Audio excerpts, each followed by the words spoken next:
Hello, welcome. Is anybody on tonight? I made it. So, I am so sorry for the past 3 weeks. I have been, oh my gosh, so much has happened since I last saw you guys. Let's see, I moved, I quit my job, I had bronchitis or pneumonia that I'm still getting over. My studio, I'm in between like two different places for filming. So it's been a little interesting. Patar is here. Welcome. Hello.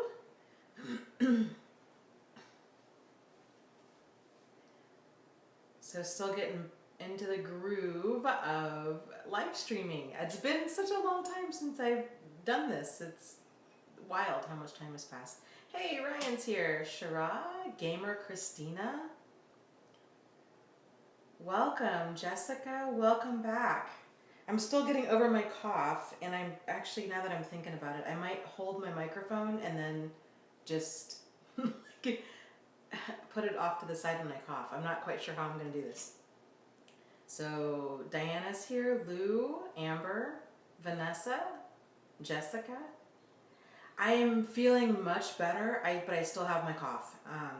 It's not as bad as it was, but it's still there. So Sunny is here, Jacqueline, hey Lucy, MJ,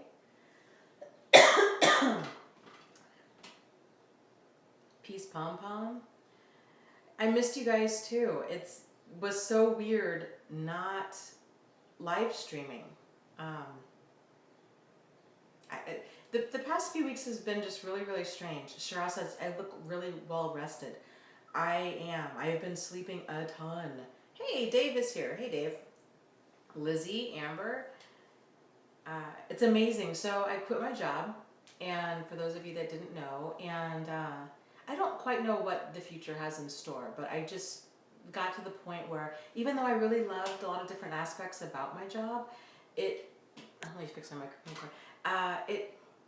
It was too much. It was too much for me to work the hours that I was working 5 days a week, plus drive time, and then trying to be in my support groups and respond to emails and comments, and it was I didn't realize how stressful it was until kind of the tail end, and I think that's really what it just was, everything like all at once. Like I ended up getting sick, and it was just, I think it was just exhaustion, and I don't know, it was a lot of different things. So I'm back. I'm enjoying being back. It's so nice. My stress level is down tremendously. Amber says, I hope you have your tea with you to help with your voice tonight. I actually don't have tea because it's like 85 degrees out here and we don't have air conditioning. So it's sweltering in here, but I do have my seltzer water. So we'll see how well this works. And oh, that was the other thing that's been going on the past few weeks. So I had originally set my book to be released through Amazon on May 19th, which is in 2 days. And excuse me. And Amazon has this thing where you have to have it uploaded for pre-sale. Like they wanted me to have it uploaded to them by the 15th. And so I was so sick for like 3 weeks. I was on cold medicine and exhausted, and I wasn't getting any writing done. I couldn't think straight at all. It was just awful. And so I kind of kept thinking, I can do it. And then when I started feeling better, and then I was moving at the same time. Anyways, long story short, I didn't get all of the edits done that I wanted to get done. So I ended up pulling the book from Amazon and then re-releasing it. So it'll for sure be done by May 31st. But I have probably a solid, like, I don't even know, I'm going to say 10 hours worth of work still to do on it. It's been so difficult for me writing a book on this topic, I think for a couple different reasons, but I want to really do this topic justice, and I don't know, there's a lot of pressure. There's a lot of pressure that comes from that, and there's so much I want to say. and I have to keep reminding myself that I can write more books. Like it doesn't have this book keeps growing in size, and I have to keep reminding myself that it doesn't need to be 3,000 pages. Like it can be a series of books. So it's getting there.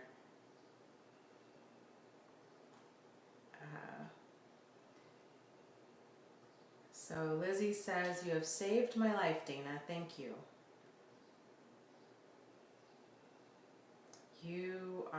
I'm flattered and humbled and honored that that my information's been able to make that big of a difference in your life. I think so much of this is it's just that validation. It's hearing somebody else, whether it's me or whether it's another speaker on this topic, talking about what we all tend to go through in isolation, and just realizing it's not you. Like you, and reminding you of who you really are, and that all of those feelings that something was off, that those were valid feelings. And yeah, so I'm glad.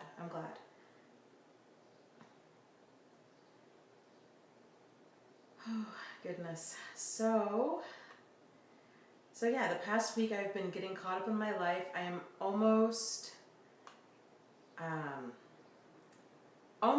done on being unpacked and moved in, which is exciting. So it's slowly but surely kind of taken shape, and just trying to roll with it.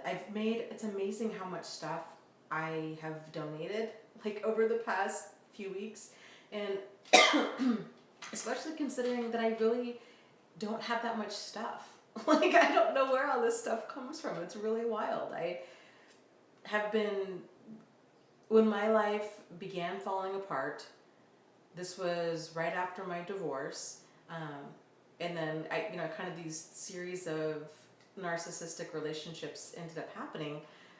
I went from a really large home and kind of this, I was a military wife, and my life was very, very different about, what was that, 7 or 8 years ago?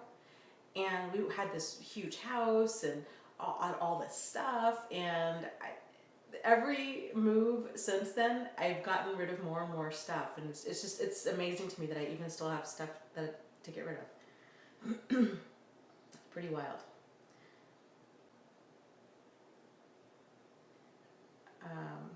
Yes, cleansing and purging belongings is so liberating and healing. Boy, I tell you, yes, it is. I've been going going through my closet, and all of these, I have so many clothes. Well, actually I don't. That's the thing, is I don't really have that many clothes, but I have all these clothes that I still don't wear. And there were clothes that were different size, like way different sizes, clothes from kind of the different versions of the old me from the past, that I'm like, I'm not that person today. So in many ways, it was a lot like shedding this old skin and realizing I still really enjoy those clothes or those shoes, but they're not me anymore. And they can now go to somebody else that can hopefully enjoy them as much as I did 10 years ago. So I've been really kind of trying to embrace this concept, not so much minimalism, but more like essentialism. Just really figuring out like what is essential to me at this point in my life. I don't know, it's been moving. It always kind of kicks up a bunch of stuff, good and bad, I guess. Narc Wellness says, "Did you get my email about the documentary?" No, I haven't, but that's probably, I really haven't been checking my email that much because I've been so busy and I've been sick, but I will. It sounds interesting. I don't. I'm like way behind on everything because of being sick and moving. So this, and then with my book, trying to write my book during oh my gosh, I don't know what I was thinking. Everything fell apart. It just fell apart at the seams about 3 weeks ago. It was ridiculous.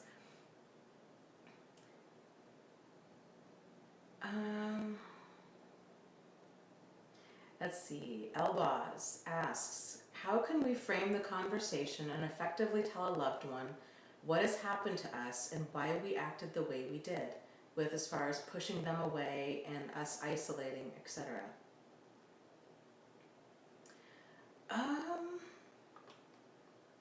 That's a big question. And I think depending on where you're at in kind of where you are as far as like in your healing process is going to depend on what you're going to be comfortable saying to them. If you want to address the pushing them away and isolating and that kind of thing, you could say something like, I was in a very toxic relationship, and I was in denial that it was toxic, and I just didn't see it for what it was. And it depends if the person was encouraging you to stay away from them, or if you were just distancing yourself. So if you were just distancing yourself, saying, I was trying to make this relationship work, and I was trying to avoid people that weren't supportive of this relationship, I realize now that was not a healthy thing to do. I didn't see it that way at the time. And I would say trying to focus on, what, I'm sorry that I pushed you guys away. I'm sorry that I isolated myself. I love you and I care about you, and you mean a lot to me, and I want you in my life. And how can we move forward? How can I go about kind of rebuilding that bridge? Because keep in mind, from their perspective, unless they've really gone through something like this and they remember how it was to go through something like this, they're probably going to have their own hurt feelings. Like, oh, you just, oh, I see. So now you found a boyfriend or a girlfriend, and we're just not important anymore. So they might have their own hurt feelings about that. They might have their own anger about that. They might have their own hesitation about, well, what? So now you just want me in your life because, now you need a friend, or now, so there's a lot of kind of bridge building that has to happen after these relationships are over. And I think to realizing, again, like, they most likely are not going to understand, and potentially trying to make them understand generally doesn't work. Just because it's one of these things, like, you have to almost live it to fully understand it. So, I guess that's how I would kind of handle it. I hope that helps.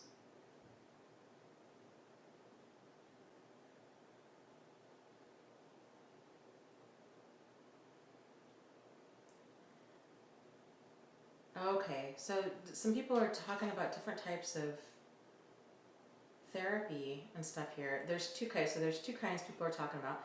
There's DBT and EFT. And EFT stands for Emotional Freedom Technique, and DBT stands for Dialectical Behavioral Therapy. DBT is a very common therapy for people that have been diagnosed with borderline personality disorder. And frankly, I think it's a fantastic therapy. A lot of it's based in mindfulness and frankly Buddhism. And it's kind of this westernized version of a lot of concepts that are in Buddhism. So it's a lot of, emotional distancing, mindfulness, being aware of your emotions. There's so much great information in there. I really wish it was taught in like elementary school. I think it's something that we could all benefit from. But it really does help people, especially that really struggle with emotional regulation, which is kind of one of the primary features of borderline personality disorder. So, and I think really trauma in general. And I think, frankly, I think most people that have been diagnosed with borderline personality disorder either have PTSD in addition to it, or it's PTSD that's being misdiagnosed as borderline personality disorder. That's just kind of what I've seen. It's not a clinical, and it's just kind of what I've seen. So EFT, Emotional Freedom Technique, is the tapping therapy, and from what I understand with that is it's more of a, how would you say this, like acupressure maybe, for releasing trauma. So if I understand it correctly, the concept is that, you kind of, there's different meridians in our body, and you can do different things by pushing on different pressure points that helps to release this stored, kind of this trapped trauma. Lots of people report a lot of success with it. So, I don't think it can hurt. I've like I said, I've heard a lot of good things about it. Both of them, both therapies, DBT or EFT.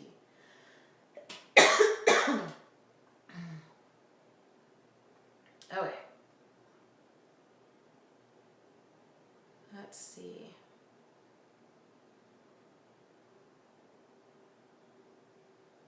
Jessica asks, aren't PTSD and BPD similar? That's a great question. That's a big question. I think it depends on who you ask. I don't know if that correlation is readily made by most therapists.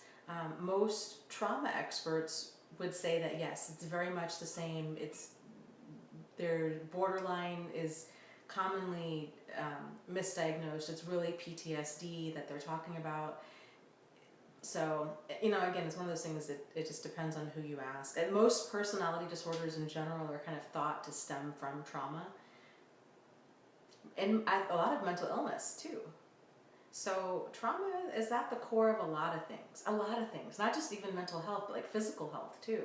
It's a big thing. It's something that I don't think has been given the attention or the research that it really deserves, because it's a problem on many, many different levels.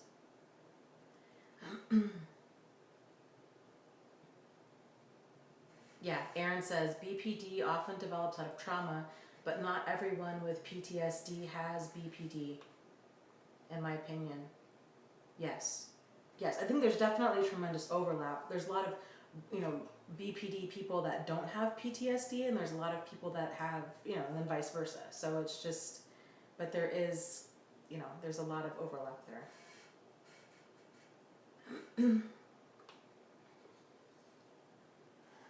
Let's see, we have Aisha from Australia. Oh my gosh, Peace Pom Pom is also in Australia. That's so funny, small world. Montana Cowboy is here.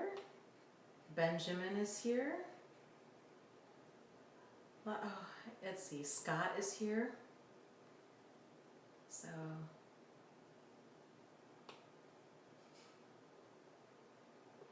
oh my gosh, it is so hot up here. Look at this heat wave that has gone through, and it's, whew.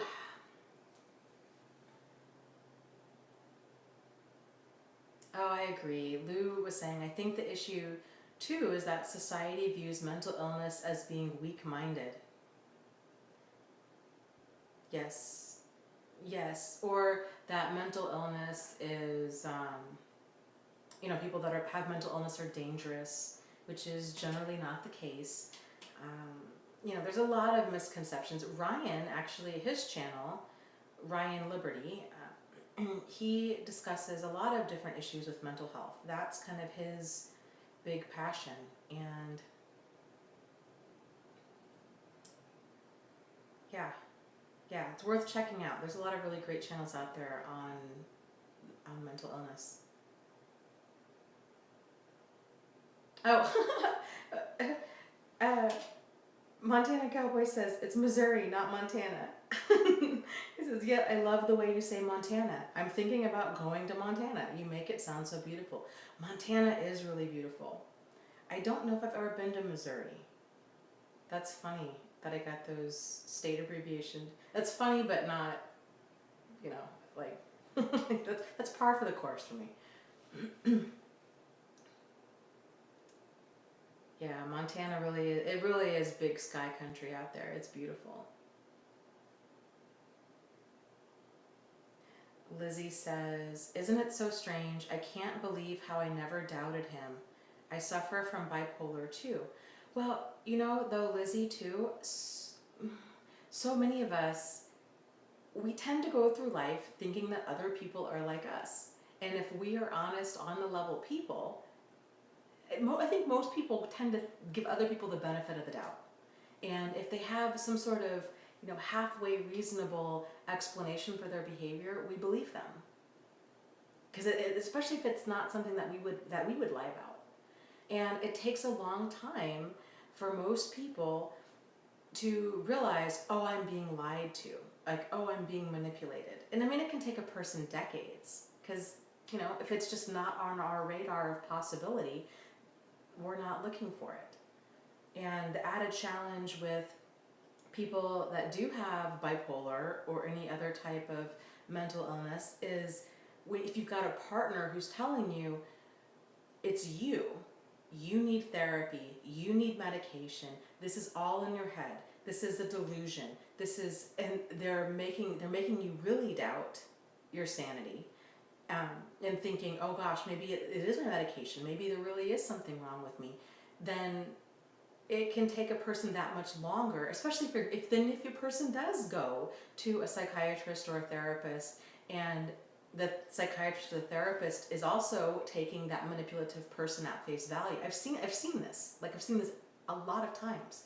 So where they're taking that other person at face value and thinking, because a lot of the behavior that we experience with these kinds of people is really far out there. I mean, it's like Lifetime TV movie kind of stuff to like an average person who's never experienced it. It doesn't even seem like within the realm of possibility. So let alone to a person that might be prone to kind of some, delusional or different thinking. I could totally see why a psychiatrist or a therapist would think, oh, or even the person that has bipolar thinking it's me, right? Or them thinking, that's some pretty far out there thinking. I don't know if that's really going on. So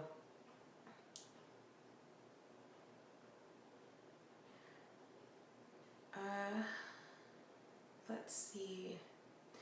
Scott, that's a great question. He says, I heard that June 1st is the new National Narcissistic Abuse Survivor Day. Do you have any special plans? I haven't thought about anything yet. I've been so busy. I've got to move my chair back here. I've been so busy with moving and all of that stuff. I haven't had time to do much of anything except unpack. I'm open to it. Would you guys? What do you think? What should we do? I'm open. We could do something here, or I don't know. I'm open. I'm open to ideas.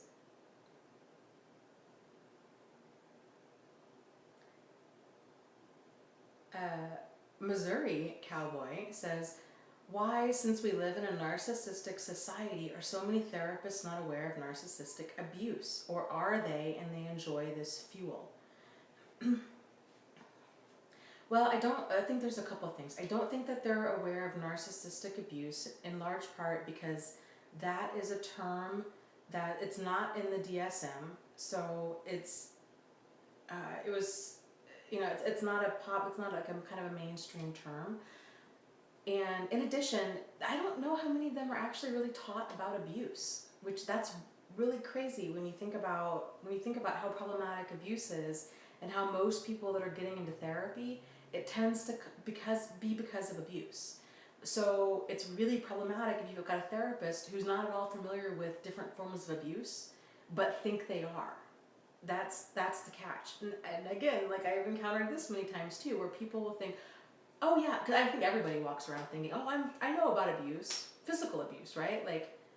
I can't tell you when I was working at my job how many meetings I sat in and different therapists would talk about, oh, well, this person had the physical abuse in their relationship, but they're not reporting that it's physical, their partner's not hitting them anymore, so basically, therefore, it's not a problem.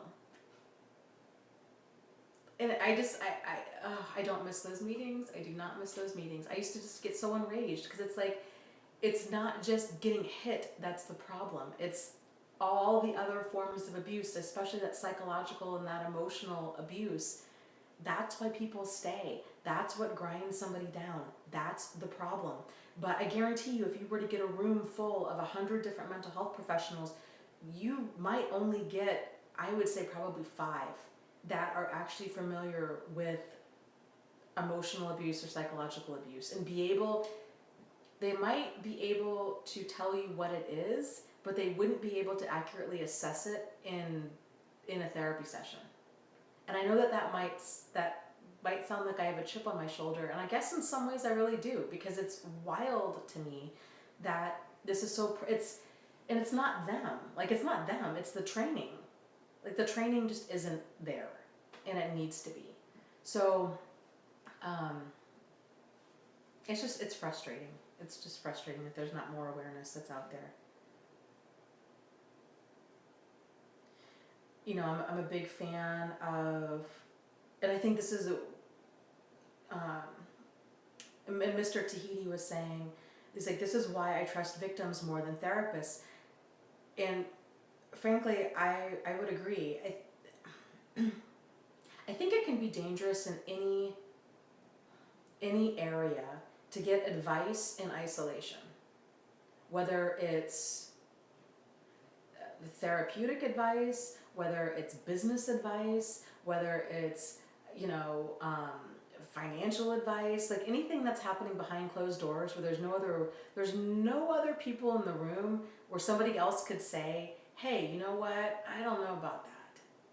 Because it can be hard enough to decipher like what is actually good advice if you're in a group of people, but when you're one-on-one with somebody, especially if you don't know any better, then it can, and especially even if that person's well-intended and they're not personality disordered, well-intended people can still steer a person way off course, way off course. So I'm a big fan of, and I don't want to knock therapists. I mean, the good the ones that really know about different forms of abuse, man, they can really be worth their weight in gold. Unfortunately, they can be hard to find. And again, it's sort of like any professional out there.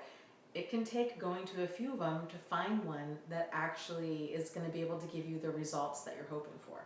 It's the same with a financial planner or a realtor or, you know, a gardener or like, you know, anybody out there, a doctor, an attorney.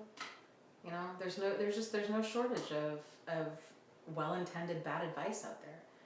So this is why I'm a big fan of support groups with people that have been there, done that, and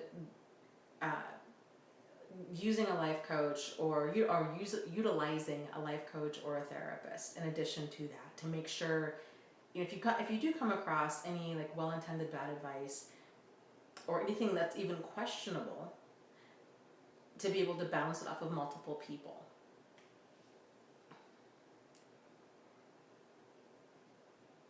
Okay. Scott was saying,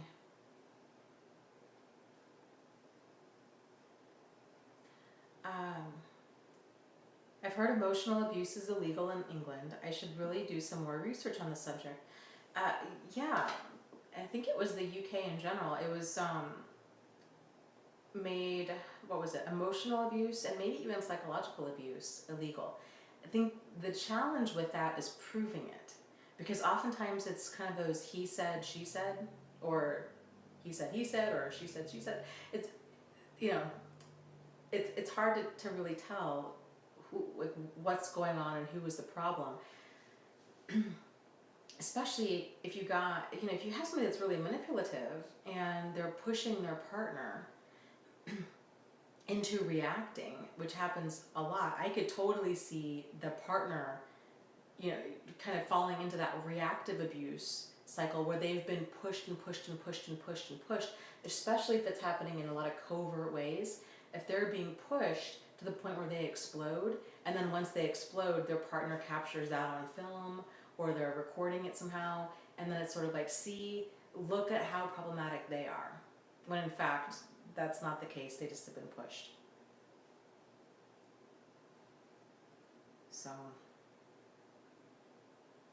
wow, that's fantastic. Tammy says, I got him to go to couples therapy once. In front of him, for the first time seeing the therapist, she looked right at me and said, you need to leave him. And it still took me a while to leave. Ugh. Yeah. I applaud that therapist for seeing through the situation for what it was and for being straight with you. What I have seen, unfortunately, more often than that is therapists that have their own self-esteem needs wrapped up in like quote unquote fixing their clients. And so they kind of come across as like, oh, I'm this relationship expert. I specialize in keeping couples together. And that's toxic because they need to be able to actually assess the situation properly and give that kind of advice and say, you know what, I would love to collect insurance. I would love for you guys to go through 24 visits or what have you, because you know they've got to have a certain client quota to pay bills. But you know, it takes a good therapist to be like, you know what, this isn't going to work. This person is highly problematic. You need to just get out of there. So that is a good ethical therapist.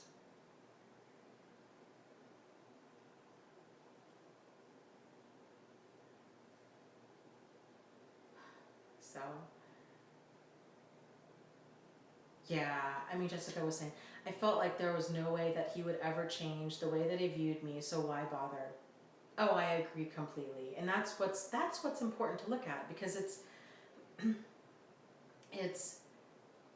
that's the problem with narcissistic people, is to them it's never their fault. It's everybody else's fault. There's this complete lack of insight into their behavior, and they feel entitled and justified in treating others the way that they do. And if a person is not, if they have no motivation to change, they're not going to change.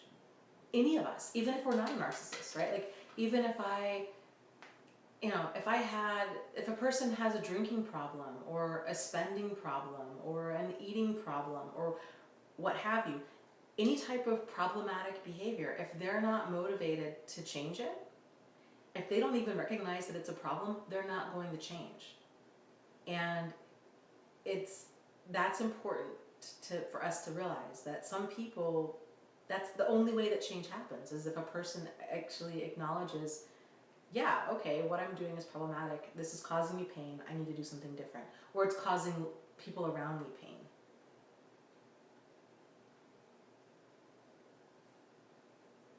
Oh, goodness. Okay, Sandra says, I have a question. I feel like I'm the narcissist or have become one. He ripped me to shreds emotionally. I still question what was wrong with me. My therapist made me feel silly, like how at your age? Okay, so there's a couple things here.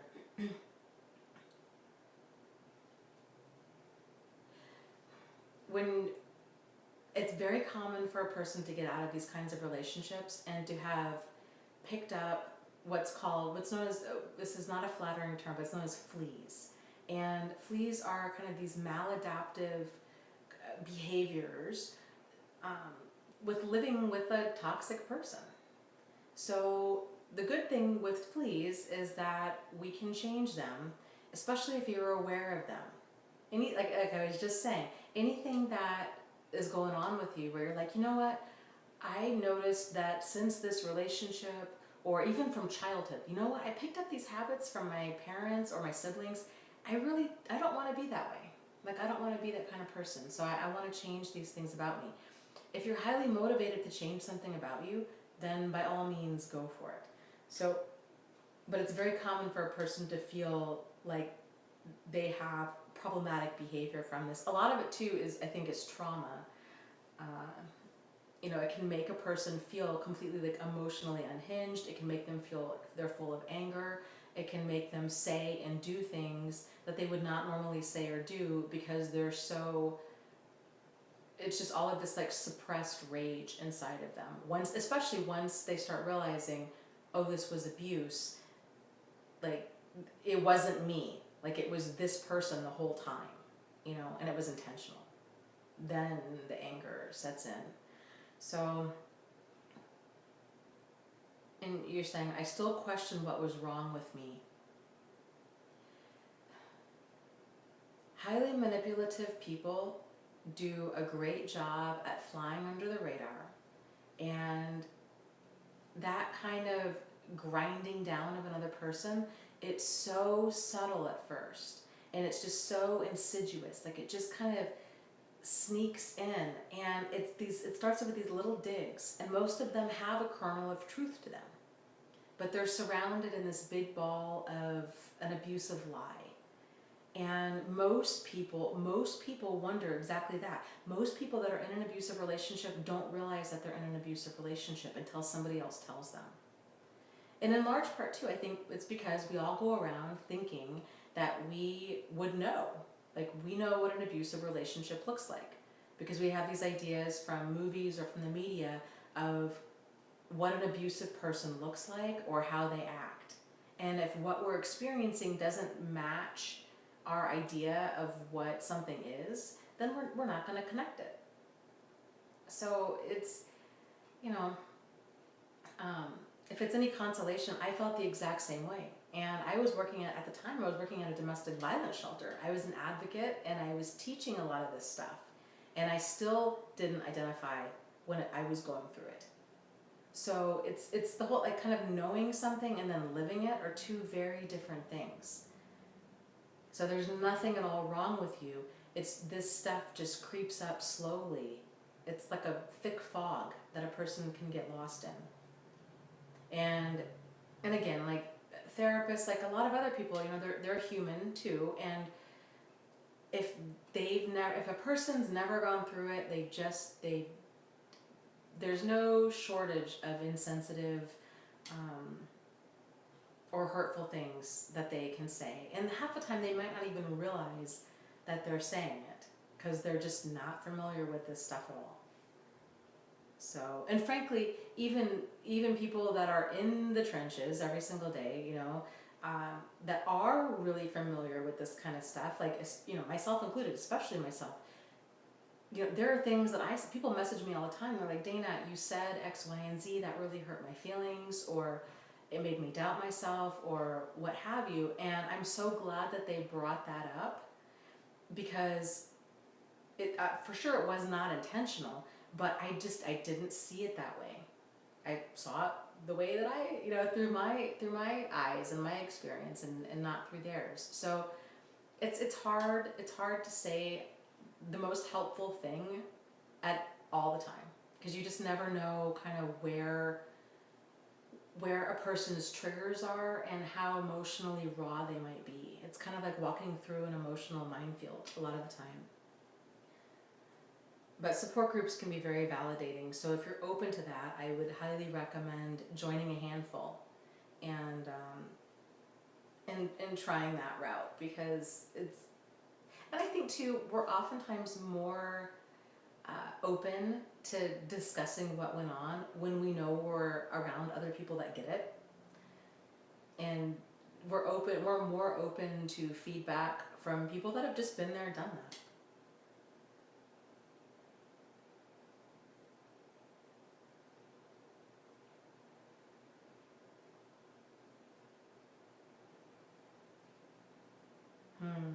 Mon says,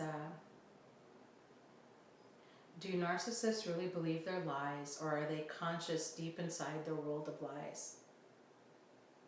It's hard to say what goes on with another person, kind of what their thinking is. I think there's different levels of awareness. Like, this is just kind of my 2 cents, just from what I've experienced in my own life. has been a lot of like the more overt, like outright narcissists are very, to me, this is just my experience, have been very immature and very childlike. And it was very much like dealing with a small child in an adult body. And so, like, they lied, and I think on some level they would try to convince themselves of it, but you know, people work up all kinds of justifications for stuff, right? I mean, and that was kind of what I saw. Like, they didn't believe their lie. Okay, here's what it is. They didn't necessarily believe their lies, but they believed their justifications. So, which is even more dangerous. So if you caught them, you know, cheating or something, it would be, they might lie about their cheating, but then they would justify their lie because it was like, oh, well, but look at what you made me do. It was because you were never home, or she threw herself at me, or I was drunk, or, you know, blah, blah, blah, blah. So they work their way into believing this. Whereas I think more of like sociopaths, they tend to,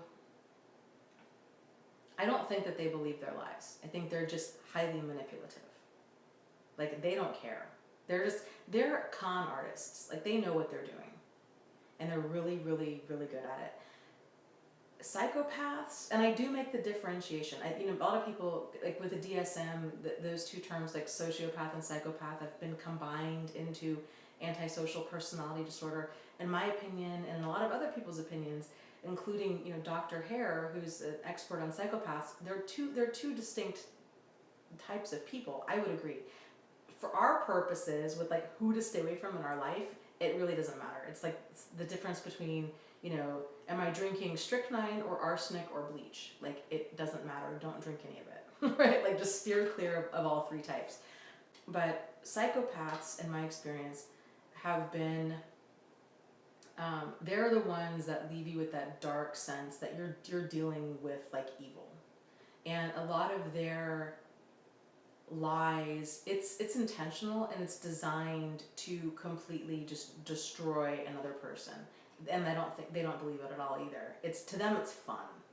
It's a game. It's a sport. That's kind of my 2 cents.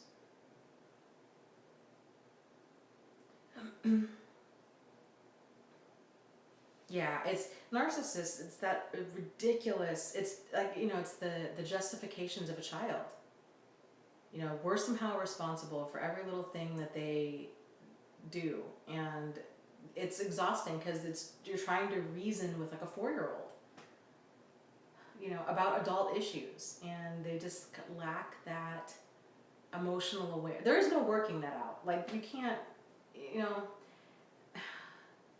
a person either has the adult understanding of like accountability and how to work as a team, or they don't. Like, that's not something that you really can be taught at this point. Like, they have a lot of work to do. So it's not just, when people say like, oh, well, can they change? I think it's important for us to realize, like, it's not just them changing certain behaviors. Like, they have to unlearn a lot of stuff and then relearn like healthy behaviors on top of that. So that's quite the undertaking, and that doesn't happen in a short period of time. Like, that's a very time-consuming thing.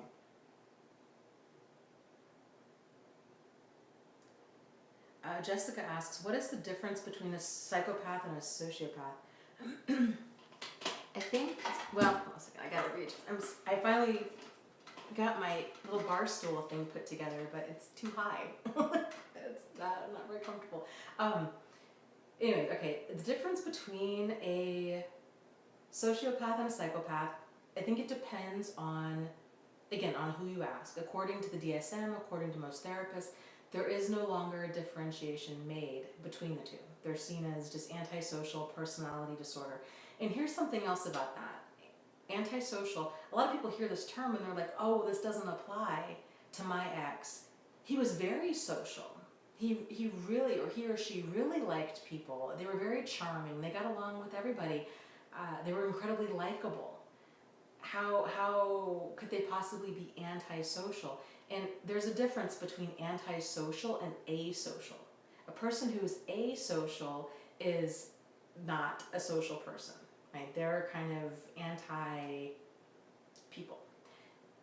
Antisocial means that they are kind of anti-society, mainly pertaining to social norms or laws. And I think too, it's important to make to talk about the difference with that as well, because I'm a big fan of, I think it's important for us to question, I think it's important for us to question the government and for us to question laws. I'm a pretty big libertarian, so I question a lot of laws. I don't agree with a lot of laws. That doesn't make me a sociopath. That makes me a libertarian. So like there is a difference there. But I think that the important part of that, or the difference between that, is that with sociopaths, they will enter into agreements and then break them. So they will agree to be married. They will agree to have to behave in a certain way, kind of these different like social constructs that they're agreeing to, but then they break them. And they say whatever they need to say in order to do whatever they need to do, and that's a problem. I heard them described in a great way a while back, where sociopaths are kind of this creepy clown, and where they come across as like charming and likable on the surface, but then underneath there's this this sinister side. Basically, this person who's living a double life is what it is. And whereas psychopaths are these interspecies predators, is how they were described, and I really liked that, because that is very accurate from what I have experienced in my own life. So I do think that there are two very different personality types there.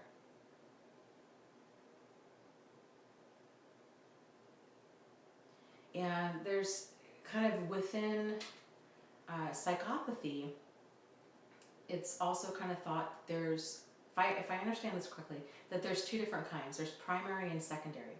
So primary, this can be something that a person is born with. So like, kind of areas of the brain that are underdeveloped as far as like empathy, parts of the brain that are overdeveloped, such as like aggression, impulse, or lack of impulse control, these kinds of things that happen that are more of a nature thing, versus secondary psychopathy, which can happen due to life events, where a person just goes through kind of enough trauma to where they just pop, and emotionally they're done, and they don't care. They're completely detached, and then they just start kind of doing whatever they want to do, I guess, as a way of kind of coping with whatever it is that they went through. Jeffrey Dahmer, the famous serial killer, who was a cannibal and did, all kinds of really awful things to his victims. He had a very traumatic childhood, and one of the things that he was saying is that he was like doing he basically would kidnap these people and do these different like different torturous things on them, and then eat them because he didn't want them to leave. So there was a lot of like these kind of deep-seated like abandonment issues, and just very, very disturbed individuals. So it's interesting, and of course tragic, but interesting in a way how our brains process trauma and how people try to work through it.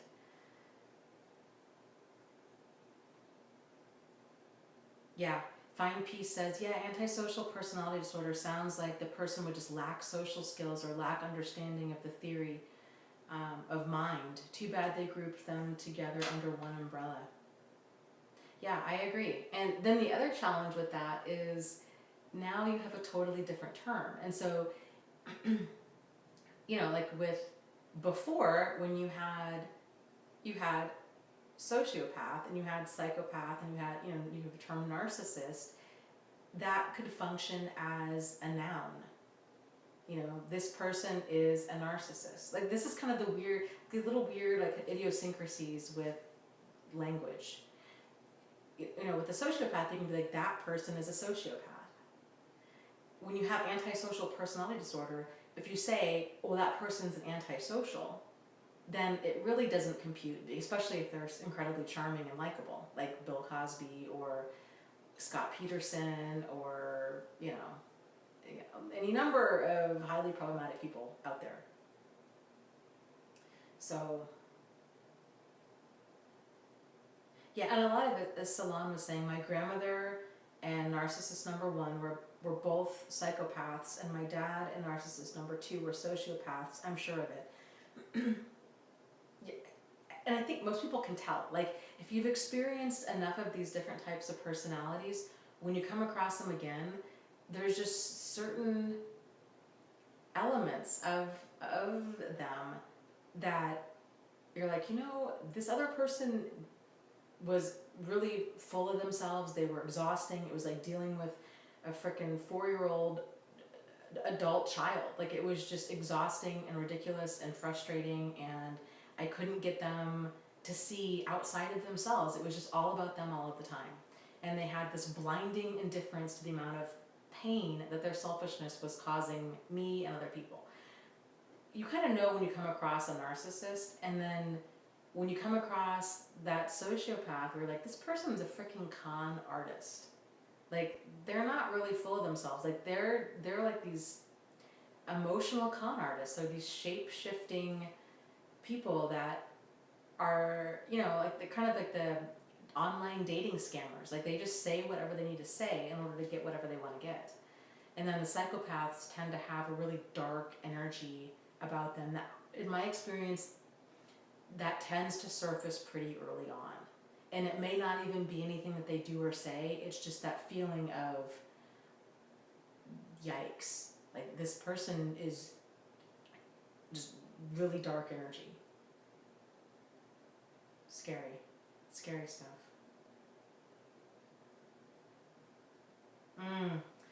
Missouri Cowboy says, Dana, this last month I felt murderous. I won't do it, yet the desire shocked me when I started experiencing it. Can you advise me how to handle feeling murderous and wanting revenge? So, yeah, I can relate to that feeling.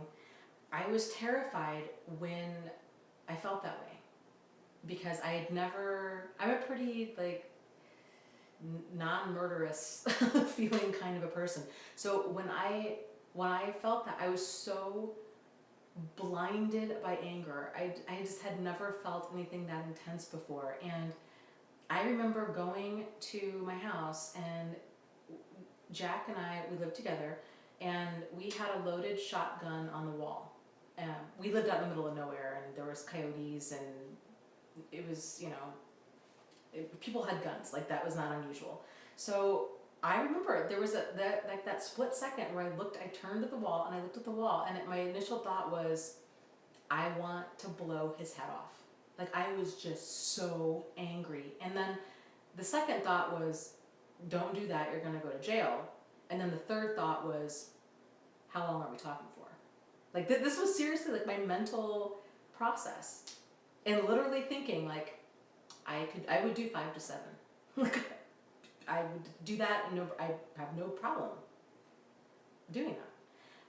Thankfully, I didn't, because obviously it's not worth throwing your life away over, but having to handle that amount of rage took a while for me, and it was very overwhelming, especially, when nobody else understood. So what I did that worked for me is I kept telling myself, first off, I was not going to let this destroy my life. And then second, I was going to use all of this rage and anger as rocket fuel that I was going to use to take me to the next level. There is so much power within rage and anger, and if you can harness that and give it a positive outlet, man, you are like unstoppable. So, and I know it can be a lot. It was sort of like trying to tame a bucking bronco. Like, it's a lot when you've got that much rage inside of you. But if you can, like, I kept telling myself, the best revenge is a good life. The best revenge is a good life. And I would go about trying to make that happen in any way possible to just kind of get that energy into something positive. If that meant washing my car, cleaning out a junk drawer, balancing my checkbook, doing my hair, painting my nails, going for a walk, going to the gym, just burning off, giving that energy a positive outlet was tremendously helpful. Tremendously helpful. And I think too, it's what drives a lot of what I do here. This has been a really good outlet for me. And I guess because it makes me feel like I can turn my pain into my purpose. And so I can channel a lot. You know, when I first started this channel, well, for starters, I didn't think anybody was ever going to find these videos, like really, let alone watch them. I made a ton of videos. Like the first 30 days or so that my YouTube channel was up, I made probably 90 or 100 videos. And it was just this like cathartic purging of everything that I had been through. And before my YouTube channel, I had a blog. So I was getting all of this stuff out of my system, and also being in support groups is tremendously helpful. Just feeling validated, telling your story. So much of it, getting that poison out of your belly is such a big part of moving forward and in healing from this. But you're so not alone in that. I think just making the declaration that you're not going to let this destroy you. And then figuring out a way to make this work for your highest and greatest good. And then ideally the highest and greatest good of others. Because that's when it kind of gives all that a purpose. You know, give your pain a purpose. Give your pain a purpose. It's power. Great power comes from that.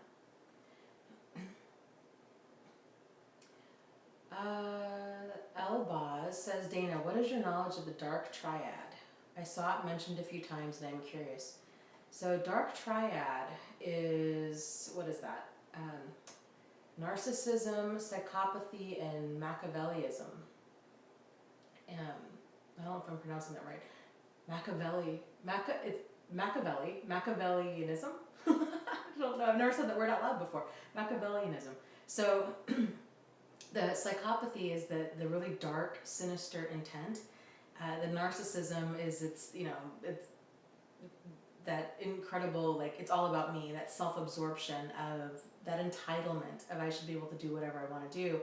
And then the Machiavellianism is the manipulative behavior.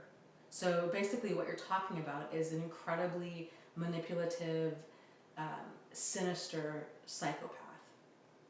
So somebody who's incredibly self-absorbed, they're highly manipulative, and they have a really dark, like, evil intent.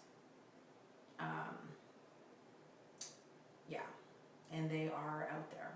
So, and I think most people know. Like, when you come across somebody like that, you kind of figure that one out. It's scary stuff.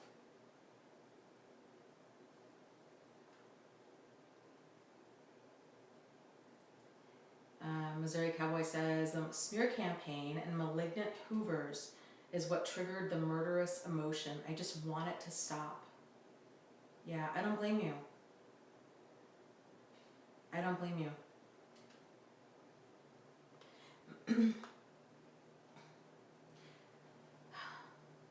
And it's hard when we're basically, being bullied is what that is. When we don't have the power necessarily to make that stop. For me, I turned to a lot of Buddhism, a lot of, like, letting go. I had to let go of a lot, everything, in fact, everything. My understanding of life, of other people, of material possessions, of a lot of my kind of who I thought I was. It was, for me, going through all of this, it was really like a complete kind of stripping down of all of these extra layers. And it was the most emotionally painful, intense time. I feel like I don't even know how I kind of got through all of that, because it was so intense. But I will say, now that I'm on the other side of it, it was one of the most transformational periods of my whole life. And so many things that came from that, I don't think would have come from that any other way. If you can find some sort of peace in your life, whatever that might be, and anchor yourself to that, and realize there's so much that you're going to have to let go of, and letting go of that control, and just realizing this, even though it's incredibly painful, and, like, that peace in your life is more important. And sometimes, frankly, it does involve moving. Like that's not always the easiest option, I understand that, but it really does bring a tremendous amount of peace to not have to deal with that kind of stuff anymore on a regular basis. Scott was saying, Dana, I thought all of those symptoms that you were talking about were of a narcissist. Yeah, yes. Okay, so there's a lot of overlap between the different kinds. A lot. And there's kind of a saying out there that, you know, all antisocials are narcissists, but not all narcissists are antisocial.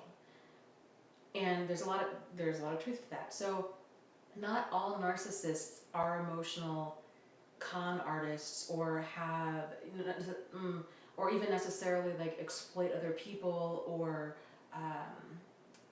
have sinister evil intent.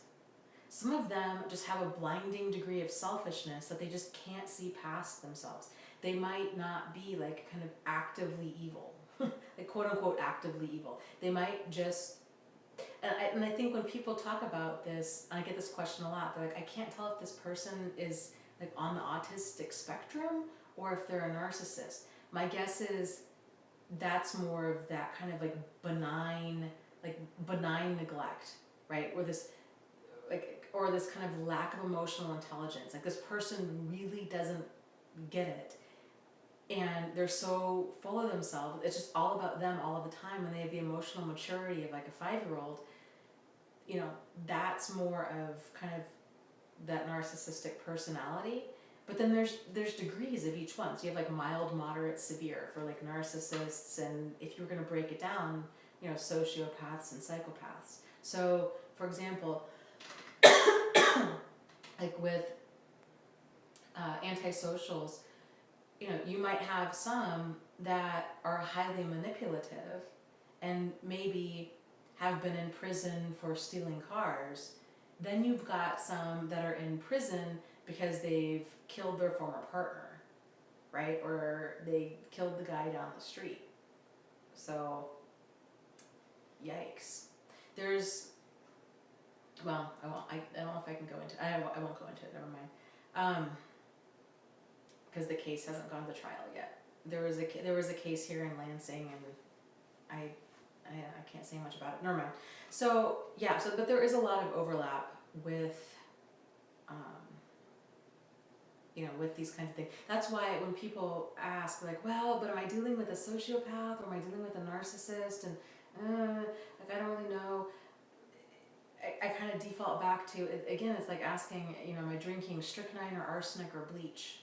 Like any one of those is toxic. It's more that and I know I know that it's all interesting, right? And like it's interesting to kind of discuss the differences, but and I'm more than happy to do that, as long as people realize like it's not, what's important is that we keep people that are empowering and inspiring in our inner circle. Like that's the goal.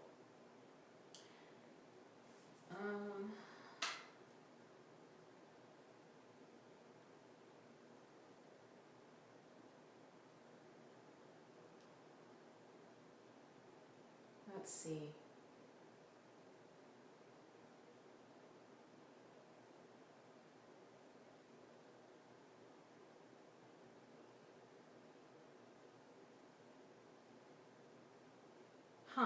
Amber says, I miss Spartan Life Coach. He had some Facebook stuff with Sam Vaknin and has been MIA for months. I'm worried about him.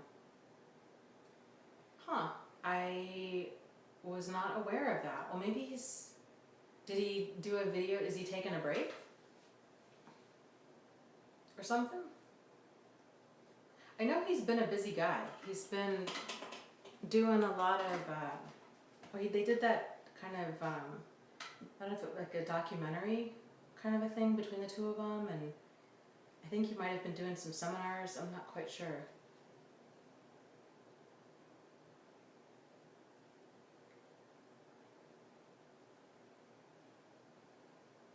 Yeah, Lou says, I think this subject is interesting because it validates our experiences with certain antisocial people.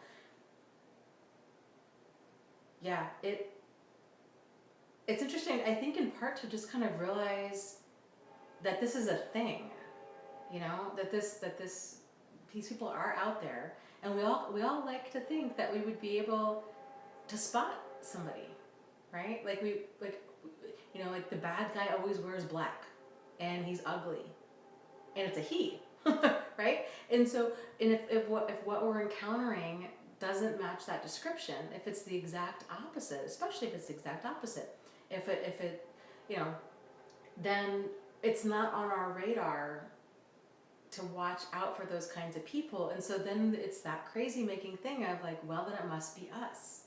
Like if they're telling us that it's us, and I have this idea like, well, this person's a mother, or it's a woman, and she's tiny, and she's, like looks so innocent, and oh, what was her name? Oh, she killed her boyfriend. What's her name? I'm drawing a blank. I'm sorry, I can't remember her name. She, was really cute, and the prosecuting attorney was really concerned. Like, she's gonna. Well, there was Casey Anthony, right? That's a good example. And then there was that other gal. I forget her name. They were concerned. They're like, she's gonna walk. She's attractive. She's small. She doesn't look like she's problematic, let alone a murderer.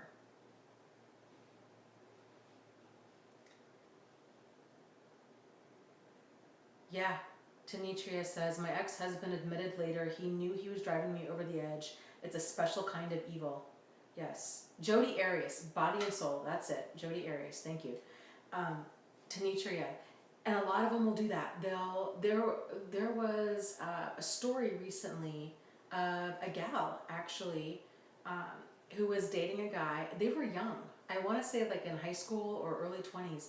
And he was suicidal. And they somehow had, text messages is what it was. He was in a car, and he was going to kill himself with, by leaving his car on. So carbon monoxide poisoning. And he backed out of it.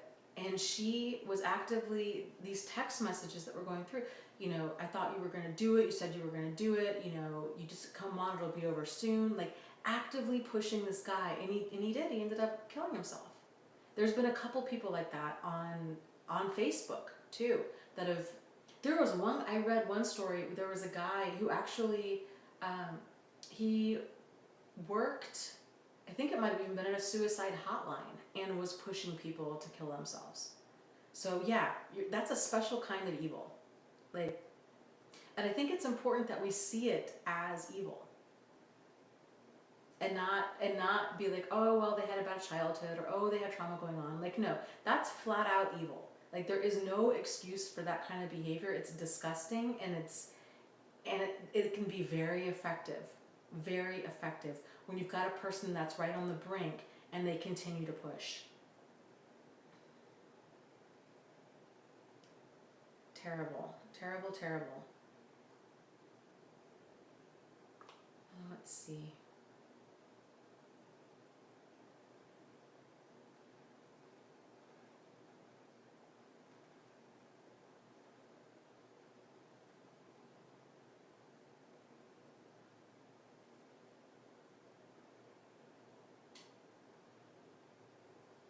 Oh, Amber says on something about Sam Backton's Facebook page, said that fans of Spartan Life Coach were trying to shut down his Facebook. I think they're fighting. Oh boy. Well, I don't know. I don't know what's going on with all that. I didn't realize Spartan was taking a break.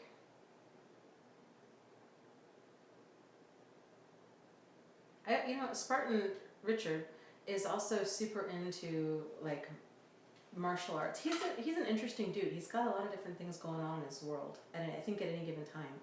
So who's to say? Maybe he kind of just took a break for a little bit, and he's working on his martial arts stuff. It's good. I need to get a hobby like that, because it's good to have this, because this is, I just am so interested in this topic. It's what I read about, it's what I think about, it's what I talk about. It's it's such a big part of my world, and that's probably not healthy. So I need to take up, like, I used to make jewelry. I need to take something up again that is totally different. Peace, Pom Pom. I agree completely with your comment. I steer clear of that guy completely for exactly that reason. Nothing good comes from that. If a person has really dark energy, then there's nothing there. Like, there's just dark energy.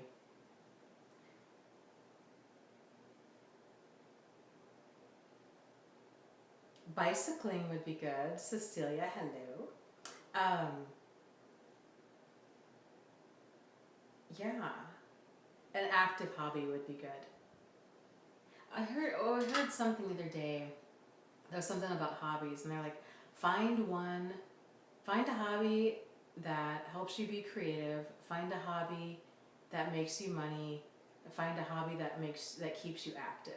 It's like, find 3 different hobbies. I really like that. I'm like, that's a good way to think about that.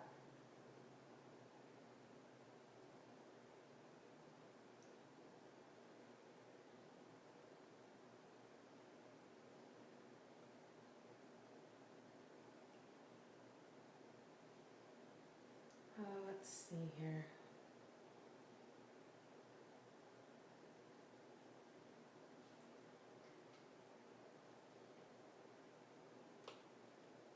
So what do you guys think as far as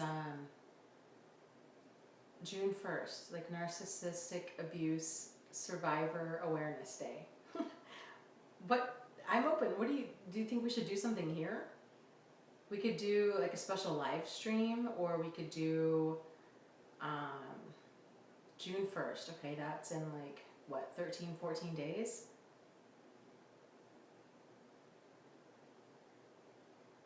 We could put something together. I don't know. If anybody's watching this, or if you guys think about this later, comment down below. Oh my gosh, I just realized I have the old live stream date on here. It says April 19th. Wow, gosh, it's been a long time. Today is May, got it wrong, 17th.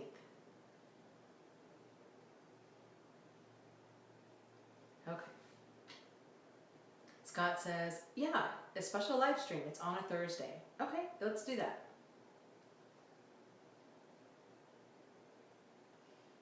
Let's do that. Oh, Sandra says, I want the t-shirt. I could see about making up a t-shirt. That's a really great idea.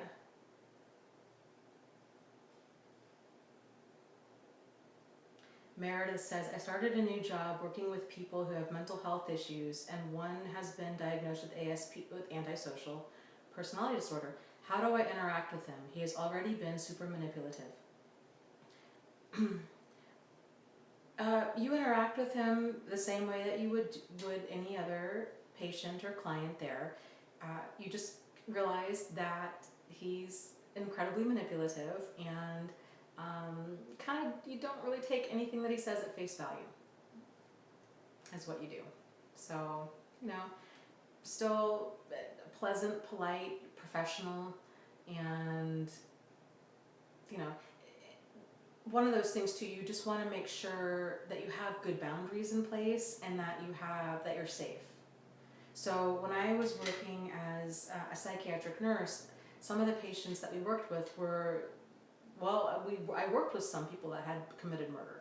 So we worked with people that had gone to jail, that had a very violent history. And even though that was the job, it was still very much, you never put yourself in harm's way. So if you're ever working with somebody like that, you want to make sure that you don't have your back to them. And this is good, kind of like universal precautions in general when you're working with people in general, because you never know. Like, kind of the upside and the downside to working in a mental health field is what everybody's diagnosed with. So you can kind of have an idea of who's problematic and who's not. But in society, you don't know what's going on with people. So it's a good idea, especially if you're in that environment, kind of being situational awareness. If you're going to the bathroom, making sure, is it something that somebody could walk in after you? Um, did you get a bad feeling if you're alone with this person? Does he kind of creep you out? If so, see if another staff member can be nearby. Going with that gut instinct is a big thing.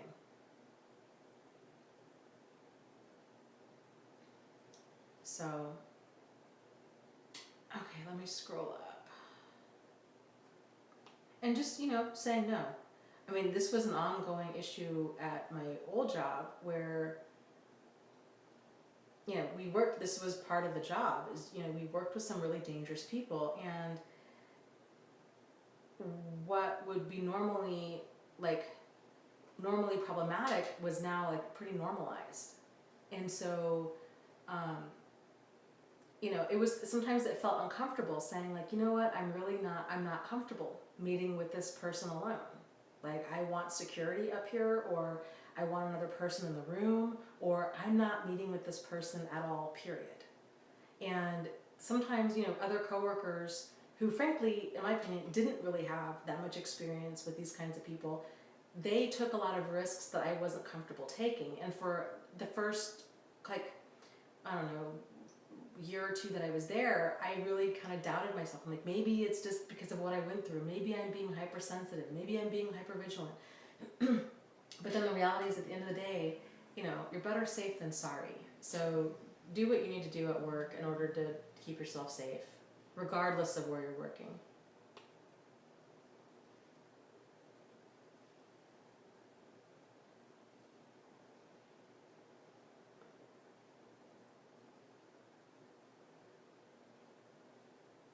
Huh. Lance says, I've heard rumblings that if you're anti-feminism on YouTube, they are monitoring and threatening to shut those channels down. I've heard, in general, like if content's not considered family friendly, like they're shutting those channels down. Keep in mind, my channel was shut down like a year and a half ago. Not only shut down, like I don't even know, like 100 something videos. My channel was terminated. Like I got a nasty gram from YouTube saying, basically, due to repeated violations, your channel's down, your videos are deleted. There's the door. Bye bye. And they were gonna delete everything. And thankfully, I was able to get my channel restored, and they didn't delete all the videos yet, which was good because I didn't know at the time I needed to back them all up. So I thought I lost everything. My channel was down for like a week. So it does happen, and it's scary stuff. The YouTube kind of content police are out in full force. A lot of it has to do with advertising content, because advertisers only want family-friendly stuff. I've had a ton of my videos demonetized. So, because it's not, which really bothers me, because I'm like, I make it a point to not cuss in my videos. The reason being, I want people that have children to be able to, I want people to have people open up the conversation about these things. I don't want strong language to impede that. Even though we do talk a lot of, obviously this is very adult subject matter, but I try to keep it and present it in like a real life way. Like this is what the stuff is going on out there, and let's talk about it. So yeah, it bothers me that a lot of my videos are demonetized because it's not considered like appropriate content. And here I am trying to help people getting out of abusive relationships. So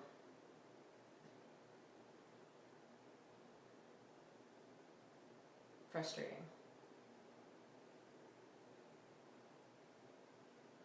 Yeah, people's channels can get terminated for like for really no good, obviously for really no good reason.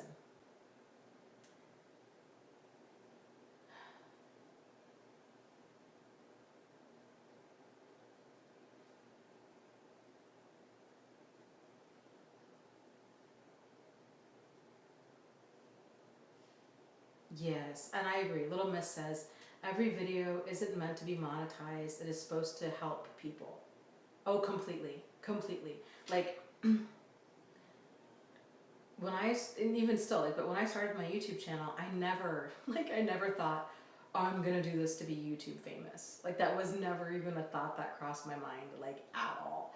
And, even now that my channel's grown, I think anybody that's doing anything for just the money, that's a really hard way to live, because you never know. Like, especially if like, my videos are on YouTube. Like, whatever YouTube does, if they decide to demonetize them, if I'm only in it for the money, then if this was like my full-time job was making YouTube videos, that would really hit me really hard. But my goal with making these YouTube videos isn't to make money. Thankfully this is not my full-time job, or I would be in trouble. So, um, you know, like, I guess in a way it is kind of my full-time job, but it's not how I'm trying to necessarily I'm not trying to get all my money from YouTube. Like, I need to figure out a way to get paid for what I love without necessarily charging people. So maybe, like, I don't know, sponsors or advertisers or something. I don't know. I'm not overly worried about it. It'll shake out.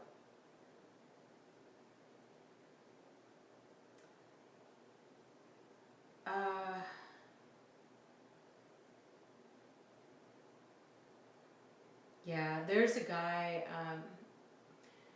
oh gosh, it's so hot in here. There's a guy, another YouTuber, his name's Philip DeFranco, and I enjoy his show. He does, kind of a news show and current events and that kind of stuff, and that's his full-time gig. And, like, he has, a whole crew that edit videos, and they have a production team and a production budget that goes along with that. And YouTube demonetized a lot of his stuff, and so now they've kind of been in a scramble to figure out, that's what they do for a living, so, like, how do they make that happen?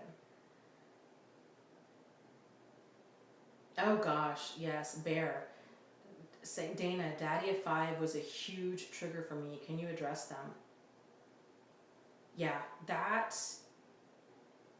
I don't know if you guys saw that when that was going on. Philip DeFranco talks about that on his channel. He actually had several videos. Actually, if you really want to know what was going on with Daddy of Five, if you weren't kind of up on all that, I would go check out Philip DeFranco's videos on Daddy of Five. I think he did like 3 of them. And that's how I found out about all this. Really disturbing stuff.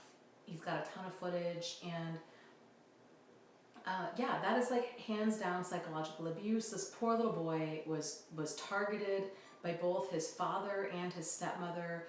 And what was even more disturbing to me is that they were making these videos that were kind of like quote unquote prank videos targeting this little boy. And he's little. I don't even know. He's 6, maybe 6 years old. He's little. And maybe 8, like a child. Making these prank videos that were not funny. Like, they were really not funny. And I can't believe anybody in their right mind would think that these videos were funny.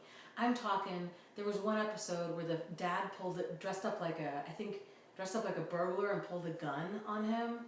I mean, way over the top kind of stuff. The stepmom, they did one video, they had invisible ink that they sprayed all over his room and then blamed him for it. And he's, like, screaming and crying, and she's in his face screaming and cussing at him, just berating him, telling him he's, gonna have all these consequences. And this kid is just, sobbing. He's beyond him, he's just beside himself. And in one of the videos, he even says, like, I just want to be left alone. Like, it's not funny. And they keep pushing him, and they're like, it's funny, can't you take a joke? It's funny. And this kid keeps saying, like, it's not funny, like, just leave me alone. And his whole family, there's 4 other kids that live in this house that are all ganged up that are basically, everybody's bullying him. And making it seem like he has no sense of humor. It's all his fault. yeah, it's just a prank, bro. That's what they kept saying. Like, oh, it's just a prank, bro. And um, in the Philip DeFranco video, he talks about it where the stepmom says, she's like, something's wrong with Cody. He's smearing feces on the walls. Like, he's smearing feces places. And they were both, the dad and the mom, the stepmom were talking about it, and they're like, this kid is really behavioral. We don't know what to do with him. You know, he's really acting up. And it's like, that's one of like the clear signs of trauma in children is regression. So kids oftentimes they start wetting their pants, they start you know having accidents at school or at home, or talking baby talk, or smearing feces on the wall. All of these kinds of things are very common. Obviously there's something going on with your child if he's not acting in an age appropriate way. And you know it infuriates me that they that this not only were they bullying and abusing this child, they had something like close to 800,000 subscribers. 800,000 people every single freaking week were watching this little kid get bullied and harassed and abused, and everybody was just laughing it up. Frankly, I strongly feel that there needs to be at a minimum, a lawsuit made against YouTube. Because YouTube knew this was going on. There had been people reporting this video. If you go to Reddit and you look at these different Reddit feeds about all this stuff has been, for like a long time, people have been reporting these videos and nothing was done. So YouTube knew that this was done. When people report a video based around that kind of content, they manually review it.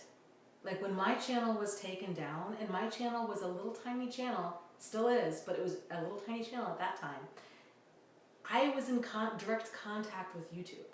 So it's not like they're like this giant corporation that you can't ever get a hold of anybody. That's not the case. Like a channel that's like my channel now, even like I said, it's not even that big. I have people direct at YouTube that I can communicate with if there's issues. I guarantee you, a channel with that many subscribers that's that big, they have connections. Like they would have had a channel manager. People should have been in contact with them. Like the fact that YouTube dropped the ball and they allowed this to continue, my guess is because this channel was bringing in so much ad revenue, is disgusting to me. And I think that there needs to be consequences for YouTube. So I know, Bear says, Dana suggesting YouTube get sued is a great way to get banned from YouTube. I know I'm rocking the boat I'm sitting in. I just, I think you gotta say, like, it's the truth. Like, there needs to be some accountability. They need to own it. They're a part of this too. So, wait, whose channel got taken down? Somebody else's channel got taken down. Yeah, Little Miss says, there is the same sick people that want to claim free speech when they are abusive and disgusting. It's such a fine line, right? Like there's free speech, but I think there's a difference when it comes to hate speech.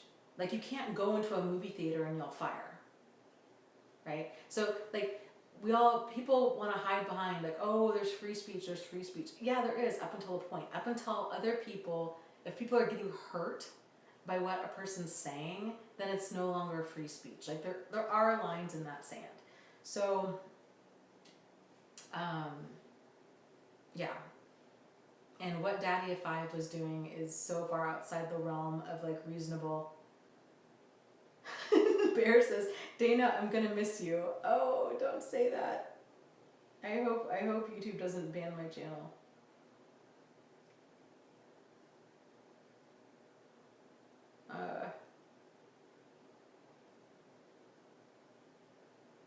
The good thing is I back up all my videos and I have people at YouTube that I can talk to directly. So, and honestly, then I'll just move to Facebook or Instagram. I think certain issues, like if there's consequence, like if I lose my channel over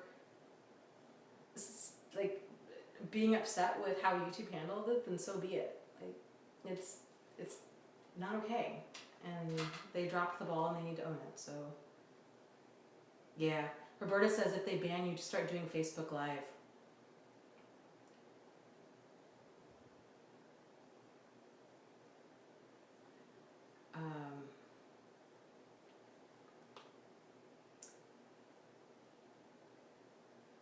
You know, and yeah, there's a lot of stuff on YouTube that.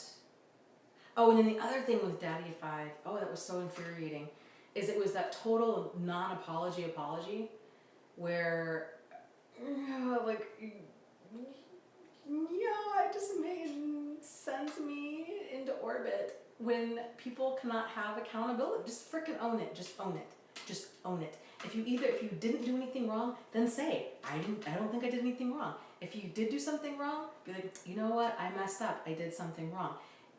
Don't say, well, I'm really sorry you feel that way, or like, I'm really sorry that we got caught, because that's basically what the Daddy at 5 apology was. So it was such a nonsense. You could tell that they had no insight into what they were doing was problematic. And I think it really goes to show kind of that abusive mindset. Because in their mind, they thought it was funny. So to them, it was funny. There was no empathy for what that little boy was going through. This kid's obviously like not handling things well. And in their mind, they're like, but we thought it was funny, so it was funny. And it's like, dude, it doesn't work that, like empathy. It doesn't work that way. Like it doesn't work the way that you think it works, obviously. Like, it's just infuriating. So I am so glad that they got their ass handed to them. They got their channel taken down. They got it all demonetized. They're no longer, hopefully, going to be making money off of torturing their child. His biological mother got temporary custody. The little boy's out of the house now, thank goodness. And hopefully, I sincerely hope that they will be serving some jail time. Like I really hope that they make an example out of them, because that whole situation with them and the way things went down was so, it reminded me so much of like, it was so surreal. It reminded me of like a Black Mirror episode, if you guys watch that show. It's like, how can this happen? Like, oh, weird. So weird. Frustratingly weird.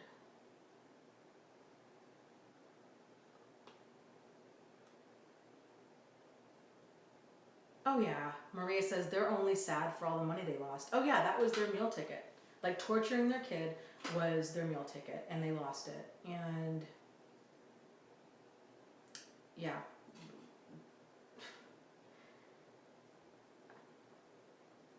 Sick. Sick, sick, sick.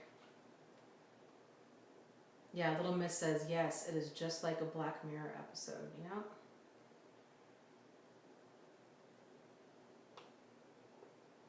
Yeah, I mean, that's the thing. Katie was saying, so who knows what they would have done to that poor kid? And I agree. It's like they had no empathy. They felt justified and entitled to treat him however they saw fit. And the lies, it was nonstop lies. When they got caught and they realized, oh, we're really in trouble, then it was, oh, this was scripted, or oh, Cody was in on it, or oh, it wasn't really that bad, and it was stuff that it's like, this is obviously not scripted, like you just shoved your son, or you just punched your son really hard and he's a little kid, or you're freaking cussing your kid out, like on that's not okay. Like you don't talk to a child, you don't talk to anybody like that, but you really don't talk to a child like that. Right? Katie says it would eventually become a snuff film. Yeah, seriously, like that's where they were going with it. It was ridiculous.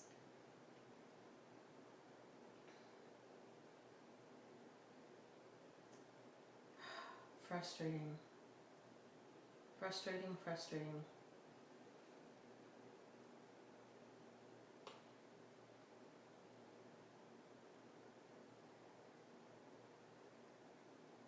Yeah.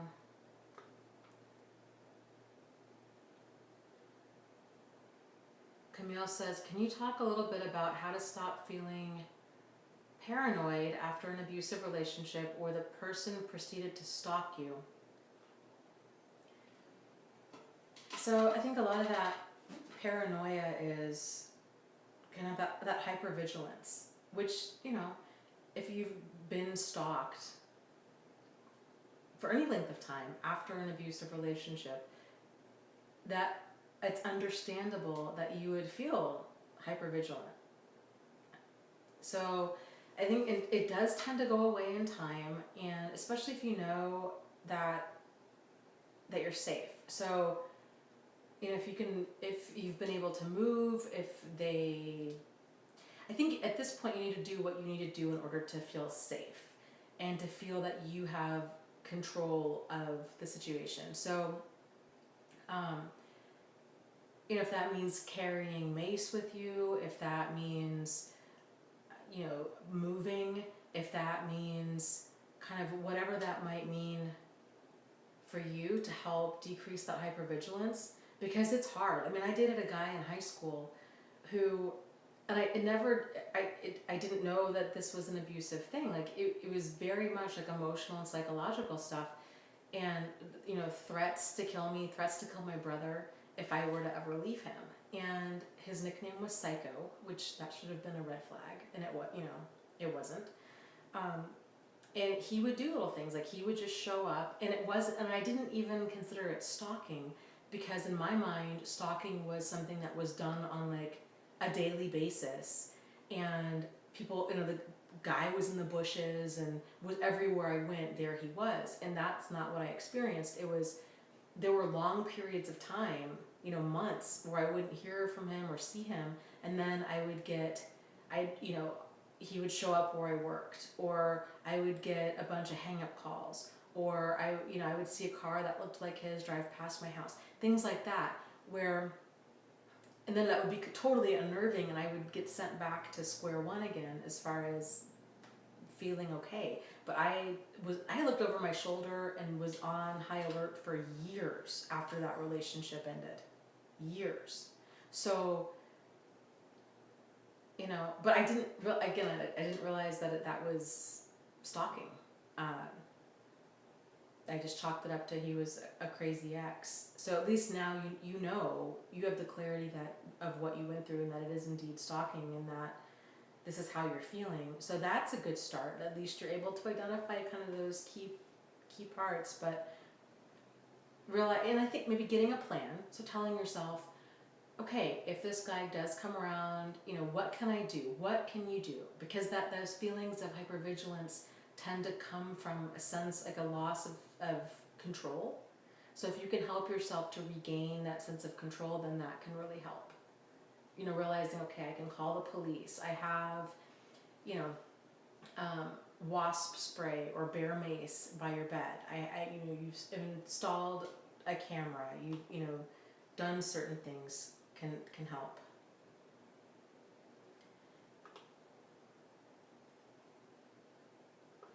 Okay, Camille says he would send me texts and emails from burner phones or fake accounts harassing me, and a year later I'm still afraid it will come back. I totally get it. So because you're still feeling fearful, it's been a year, I know it sucks, and I get it, but sometimes there's a lot of peace that comes from changing your phone number and changing your email and changing your social media. And if you do that, I would also change the images that you put on there, so he can't, because anybody can take an image. Like if you normally use the same image for your Facebook account or your Instagram or what have you, a person can Google that image and it'll show up with different searches. So, you use a different a lot of people are doing that. Like use a different last name on Facebook, or don't befriend any people that he even remotely knows. Just keep a fake account, and you might have, and other people, like other friends and family, they might think that you're overreacting. They might not support you in going to those measures, But this is where it boils down to, like, you need to do what you need to do in order to be able to sleep at night and to be able to relax and enjoy your life. Because living in that state of kind of heightened anxiety is no way to live. So I know it sucks, I know it's not right, I know it's not fair, I know it's a big inconvenience to have to change all that stuff, but it really will give you like a tremendous amount of peace.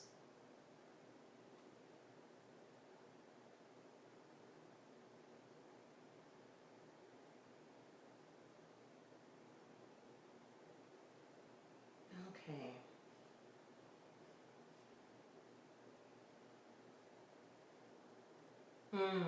That's a great observation, Maria. She says, I would experience people leaving my life only to come back by calling me repeatedly. I finally realized that's harassment, not persistence. Well said, well said. Yes, yes. And I think so many of us make that mistake. I mean, I know I did, where I was confusing intensity with sincerity for a long time, especially like that guy did it in high school. It was very much like he must really care because look at how persistent he is. And it didn't register as controlling or jealous or possessive, it registered as love. And you know, there's so much that we have to kind of relearn and rewire when we go through something like this. Like you so perfectly pointed out, yes, there's a difference between, you know, harassment and persistence. It's not love. Like there's a difference between love bombing and love. So, man, this bar stool is not comfortable, like at all. I need to get my normal setup back.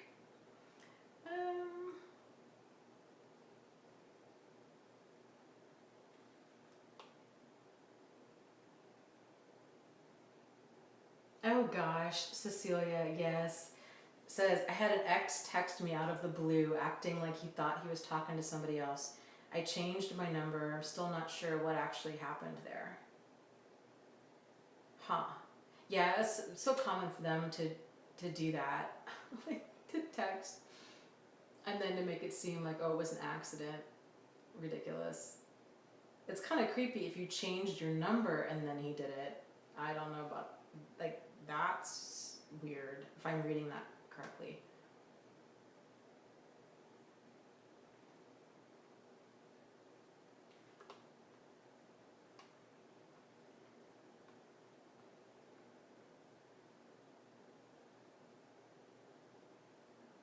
Oh my gosh, Sunny says, I was standing on the edge of a rock at the Grand Canyon lookout. I was 10 years old. My narcissistic mother grabbed my arm and acted like she was going to push me over the edge.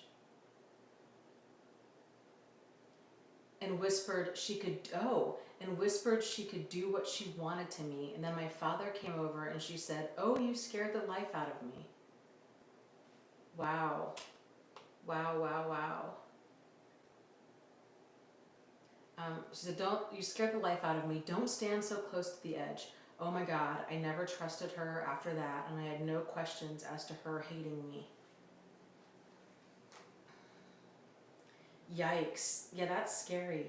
Yeah, I went to the Grand Canyon, oh gosh, this was maybe like 5 years ago or so, and I was surprised as to how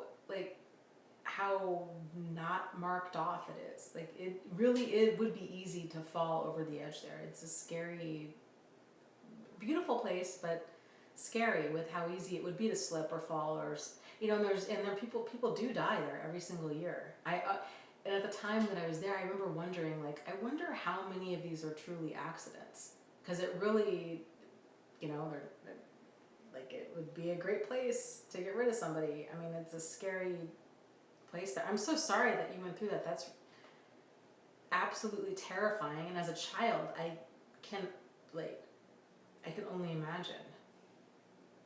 It's like I mean, what a terrible thing for a mother. Like, that's not even funny. Like, there's nothing even remotely.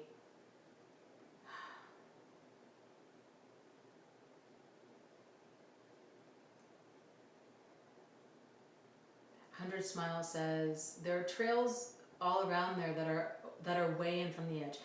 It depends on where you go. We were on the other side, like there's that place where there's that glass bridge. We were at the place that was like hours away from there. So there's another, like, it's a very grand canyon. Like it's a very large canyon. We were on the other side of it, and people do crazy things. People were like putting themselves in harm's way to get a selfie. Like leaning over the edge or going out on a rock and doing poses. I'm like, y'all are nuts. Nuts. Like, what are you thinking?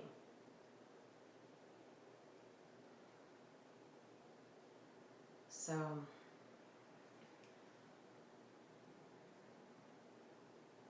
okay, let's see. Oh, this chat goes so fast. Lance had asked him, why do you guys call your narcissist my ex or my narc? Do you still really want to be tied to them like that? Excuse me. No, it has nothing to do with being tied to them. It's just, again, it's more of like a linguistic kind of thing, you know, versus calling them by their first name, or I don't know. It's difficult. I wish there was a better thing, because I don't really like calling them anything. Voldemort? I don't know. Like, I don't know like what else to, you know. It's just kind of, there are not a lot of options as far as like what to refer to them as.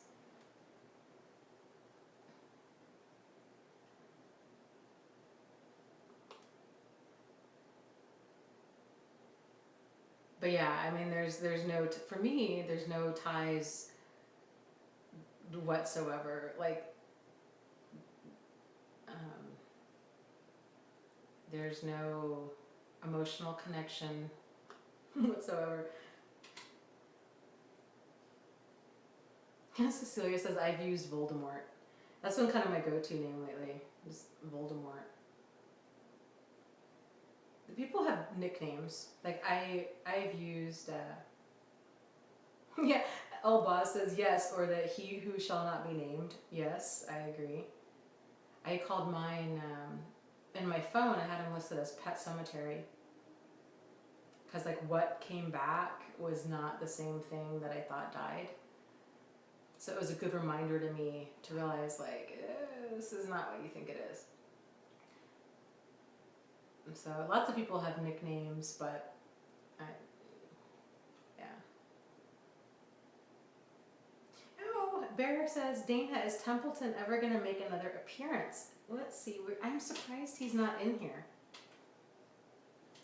The cats are usually in here. He might make another appearance. He is... Katie says, yes, more kitties. Yes, I like that.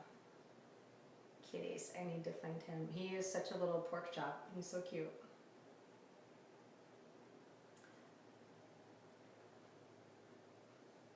He needs to have his own YouTube channel.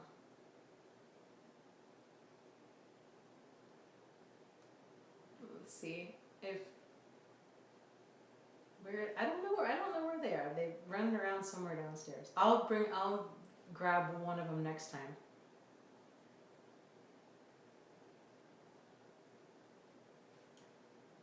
Yes, we totally need a kitty cam. I agree. Yeah, I know. Truth Seeker says, I love Templeton's little booties. His white paws look like socks. And what's so cute about that with him is he's such a little beefcake that he's built like a little linebacker. Like, he just is a little chunk of lump. His little white socks are like little ankle socks because he's so big. It looks like his socks don't fit him anymore. It's so cute. Let's see. Maria asks, do most people find that narcissists start friendships before romantic relationships? That's my experience.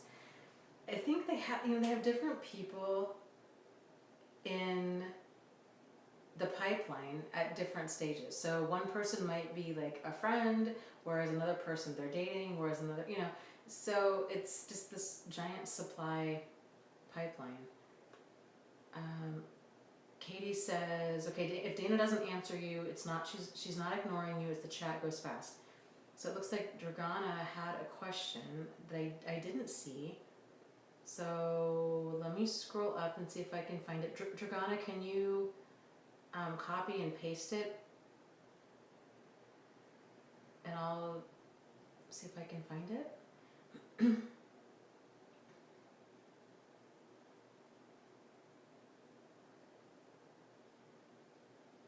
Kinsey asks, does anybody feel completely mentally drained when talking to their narcissist?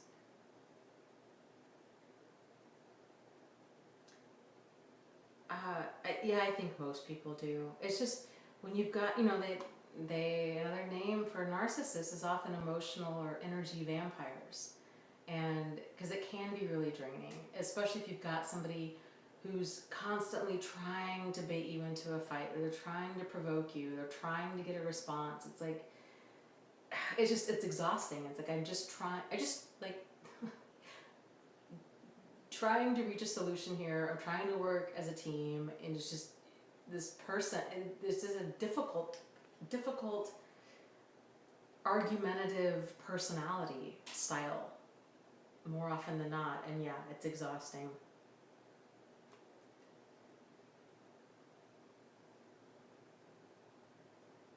Okay.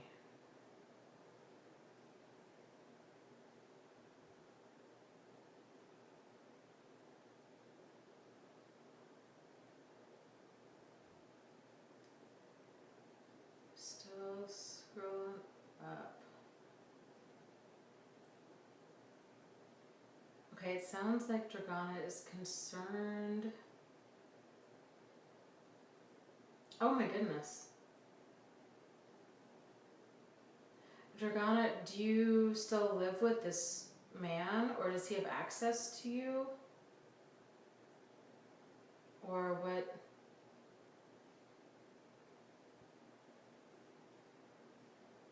Here's my 2 cents on staying safe is you need to do what you need to do in order to stay safe and sane. And if that means, like, certain laws are going to say, like, okay, you can't do X, Y, and Z, or what have you. If it comes down to you are in mortal danger, I'm really of the camp of you need to do what you need to do, and it's better to kind of beg for forgiveness than to ask for permission. Because I can guarantee you, if you've got a total psycho who doesn't care, who's out to get you, they're not playing by the rules. And so it's really important that we realize what's going on and then act accordingly. So, obviously try to play within the laws as much as you possibly can, but you're dealing with a person who's not law abiding, and then they're going to do whatever they're going to want to do. So stay safe. Yeah, move.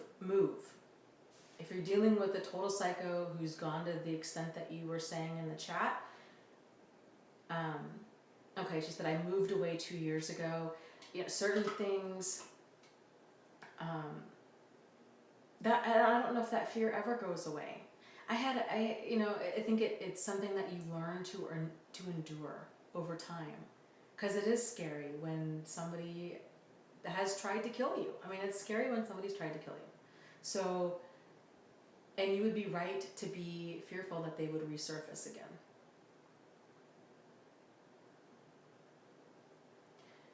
He moved on your street after 2 years of no contact. I would consider moving again. I would consider moving far away. I would see about getting your phone and your computer scrubbed for any type of tracking software. There's lots of it out there that's easy to put on stuff. So I don't think it's coincidence. Somehow he knew where you were living. And so, I don't know where you live, where in the world you live. But here in the United States, we have post office boxes. So if you have something similar in your country to where you're not getting mail delivered to your home address, that can be a good way to do it. Because if you're forwarding your mail. There might be a way that he can figure out where you are at that point. Only telling friends and family of your new location, really as a need to know basis. I would just give them your post office box info. I worked with a gal at the domestic violence agency who was in a horribly abusive relationship with a guy, and she was able to get away. I don't know if she went through a domestic violence agency or if it was just on her own. Moved across the country, changed her name,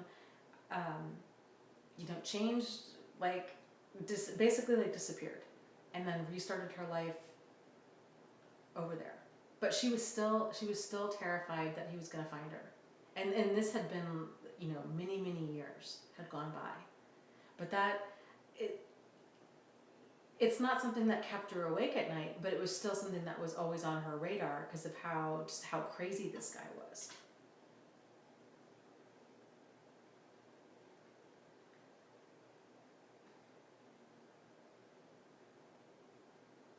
Oh, that's a good idea. Sammy was saying a squirt gun with Clorox works. I have, I'm a big fan of bear mace. I think regular mace is kind of weak. And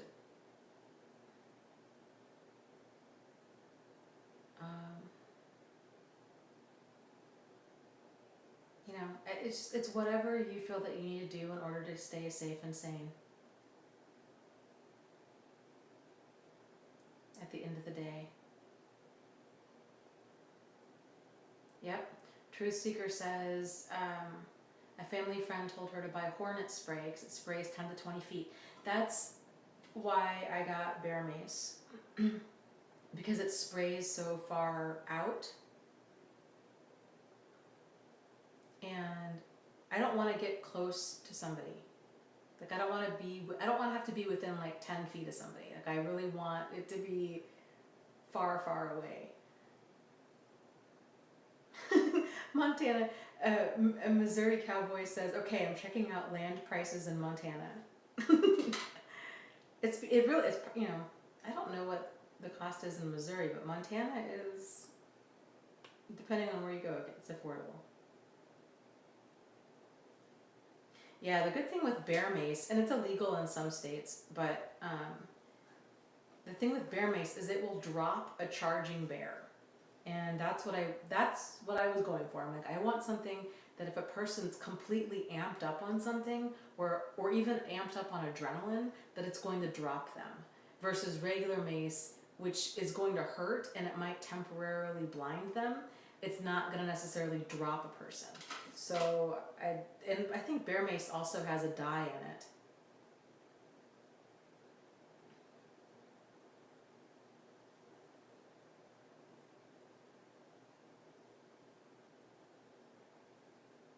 Yeah. Yeah. Bear was saying the police mace has a UV marker. Even after the mace is wiped away and days have passed, the stalker will still shine under a black light.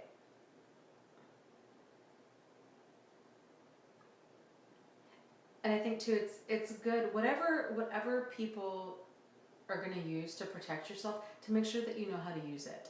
I always get really nervous when people talk about buying a gun.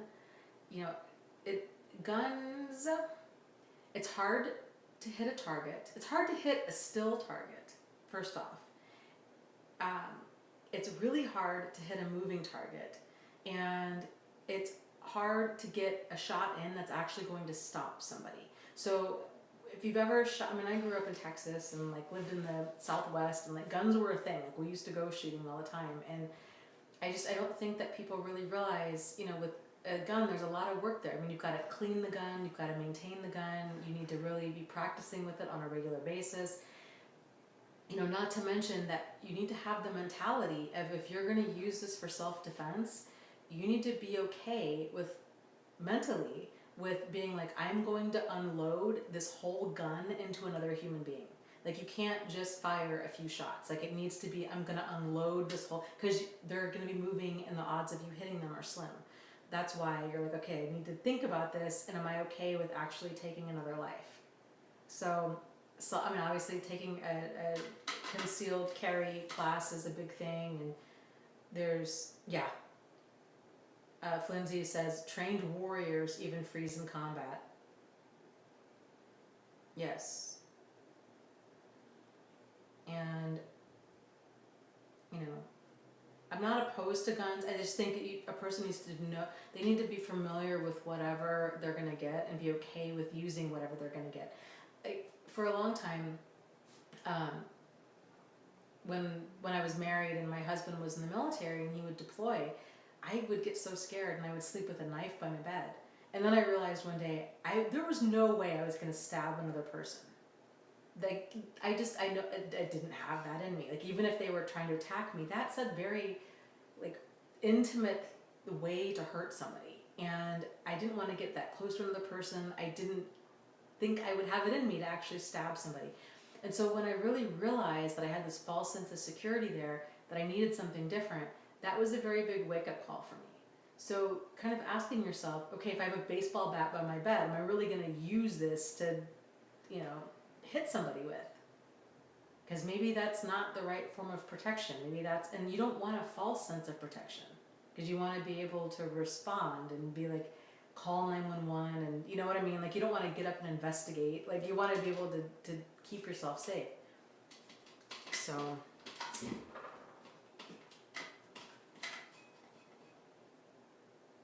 you know what I never understood is, why is this not a thing?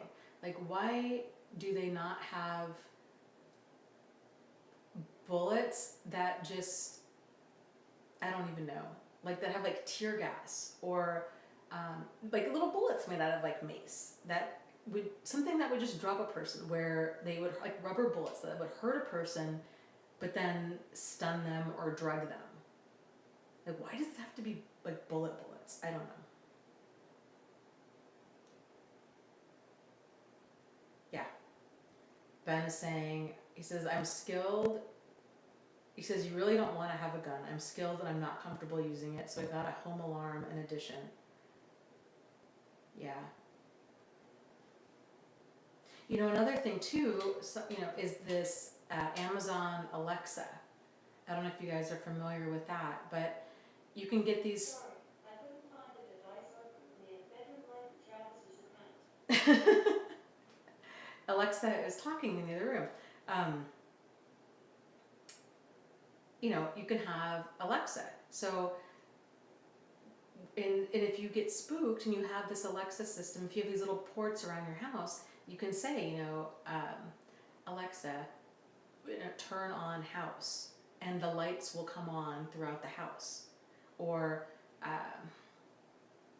you know, that would be like the main one that I would use it for, is just turning the lights on. You know, there's motion sensor cameras that you can get. There's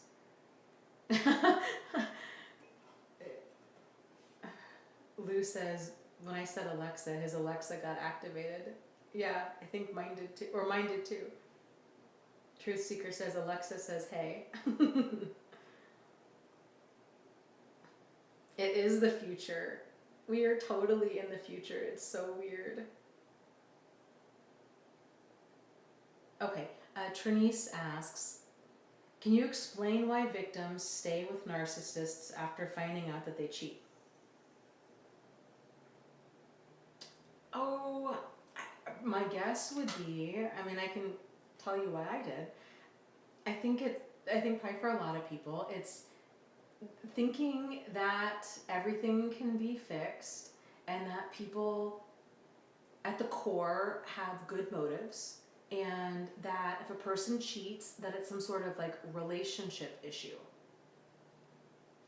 You know, most people, I don't think, realize, oh, it can actually just be a character issue. Like, this person could say that they want to be married. They could be married for 30 years, and be cheating the whole time, and it's nothing to do with this other person. It's everything that's just that person's character. Like, they manipulate and they exploit people and they just do whatever they want to do. So, and so, like, you know, in part it's not realizing that people are as manipulative as they are, and then not, you know, denial is a big one. Justifications that go along with denial are big ones. So, you know, thinking, oh, well, you know, this person, you know, they cheated because we had issues with our marriage, or I gained weight, or this other woman threw herself at him, or.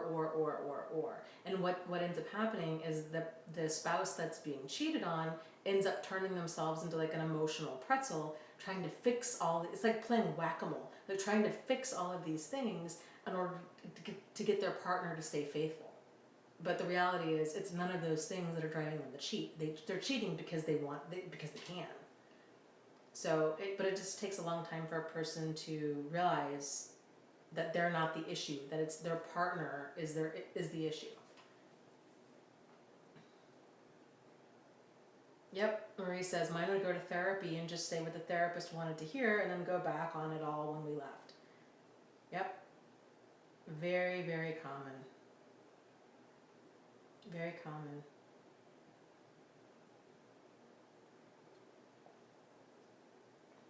And crazy making. If you get a therapist who thinks that every relationship issue is based in communication issues and doesn't realize that it can be character. You know, if they're a narcissist or antisocial, like, it's not a relationship issue, it's them. Like, they're highly manipulative, they exploit other people, they do whatever they want to do, and they feel entitled and justified doing it. It's not a communication issue in your relationship, it's them. So, yeah, El Boz says, yep, I got roped into therapy to help him because he was so sick. And that's often what they do. You know, I put out a video today, and I wish I had it, because I don't know why I did. I didn't really like it. Of course, after I released it, I started thinking, I'm like, that really wasn't the best answer to that question. But it was a question somebody asked a while ago about, you know, kind of how to handle this if we are very empathic. Like, how to deal with a manipulative person when we're empathic. And it's a challenge because it takes us a long time to realize that our empathy is misplaced, that we're being suckered into being manipulated time and time and time and time again. Because if somebody's like, oh, I had a bad childhood, our heart goes out to them and we're like, oh my goodness, I'm so sorry, let me be there for you. Or if they're like, oh, I had a bad day at work, we're like, oh my goodness, I'm so sorry, let me be there for you. And you know, but with a manipulator, it's always an excuse. And if we're always there, you know, to help pick up the pieces or make things okay, then, you know, you're just being strung along until things get bad enough that you have to hop off.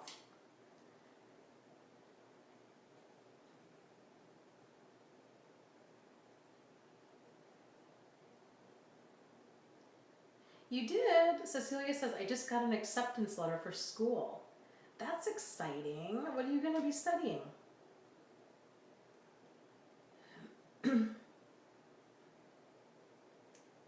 Someone was asking about anger management courses with them. Yeah, well, the problem isn't anger. Like, that's the thing. Like, it's the wrong thing to be addressing. Like, that's the big thing. Is people are like, oh, well, they're abusive, they have a problem with anger. No, actually, they have a problem with power and control. And that seeps out in many, many different ways. It comes across to most people like anger, but it's not anger. It's an issue with power and control. And, you know, the need to get it and keep it for other people and grind other people down. Or use and abuse and exploit them. Cecilia says she's going to school for graphic design. Very cool. That's awesome. Congratulations.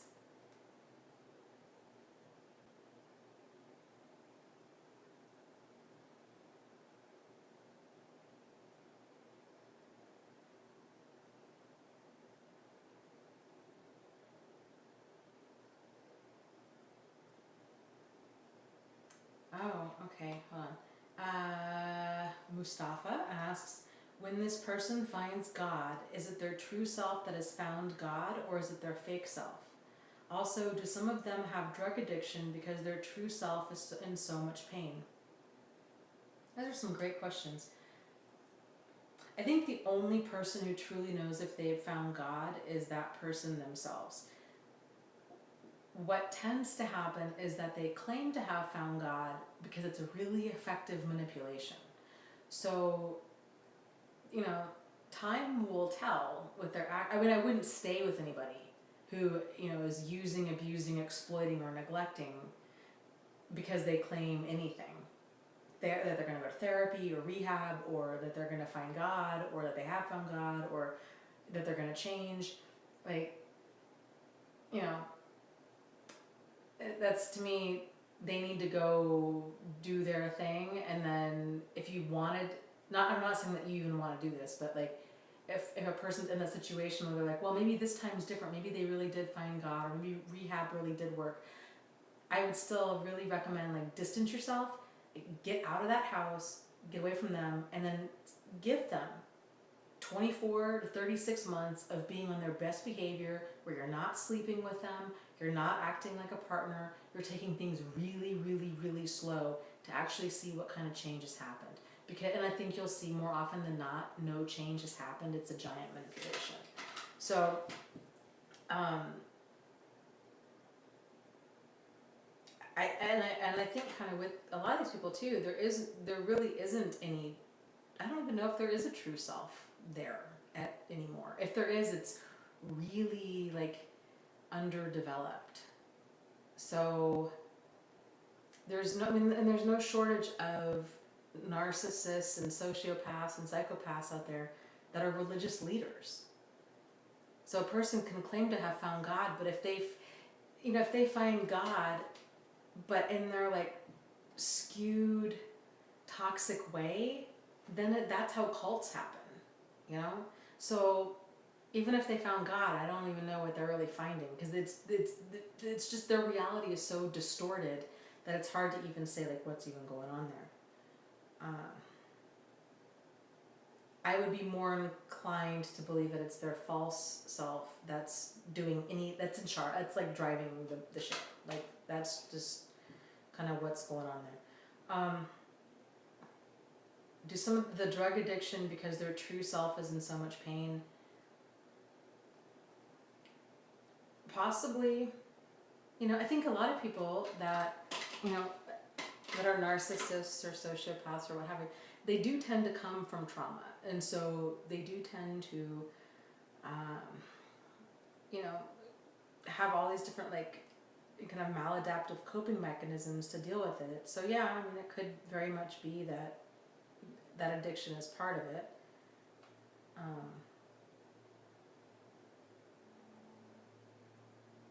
I think sometimes too, keep in mind that they're also very like kind of very thrill-seeking kind of people. So what we may qualify as an addiction, for them, and it might even fall within the criteria of an addiction, to them it might not be. It'd be like, this is just what I do. Like, I sleep with a different person every night of the week. And to them, I think there needs to be a differentiation between like addiction and hedonism, because a lot of them are totally functional. Like, not to say that addicts can't be functional, because a lot of them are too, but you know, they don't see that they have a problem. They can function in life. You know, I think just because a person does certain behaviors to an excessive amount, we're so quick to label that addiction, but I think there's something to be said for, no, that's just hedonism, and that's just the way that they are.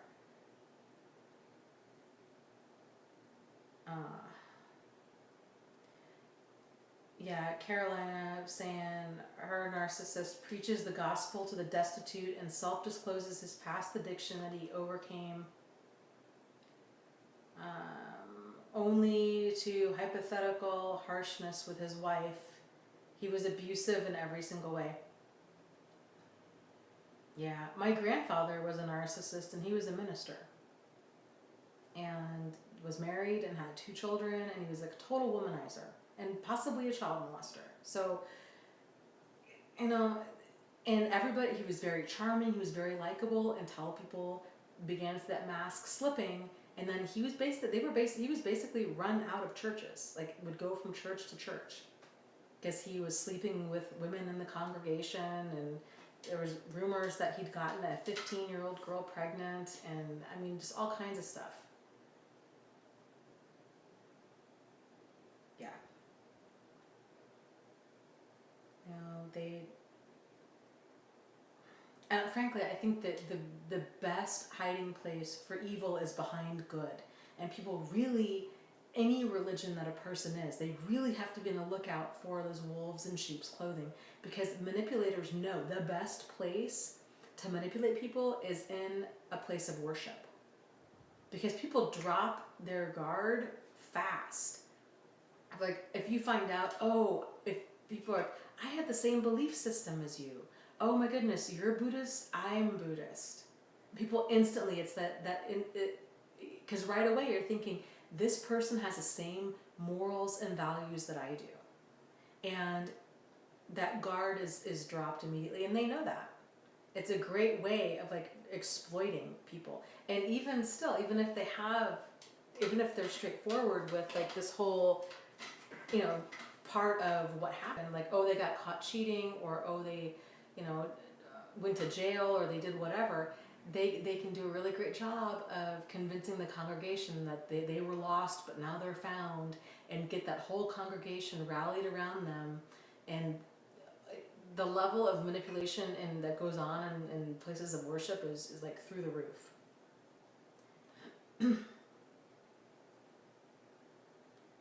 So just, you know,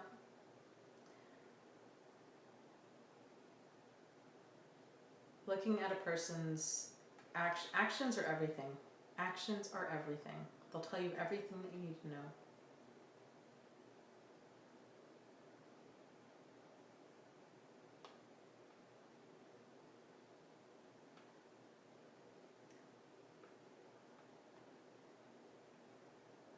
So,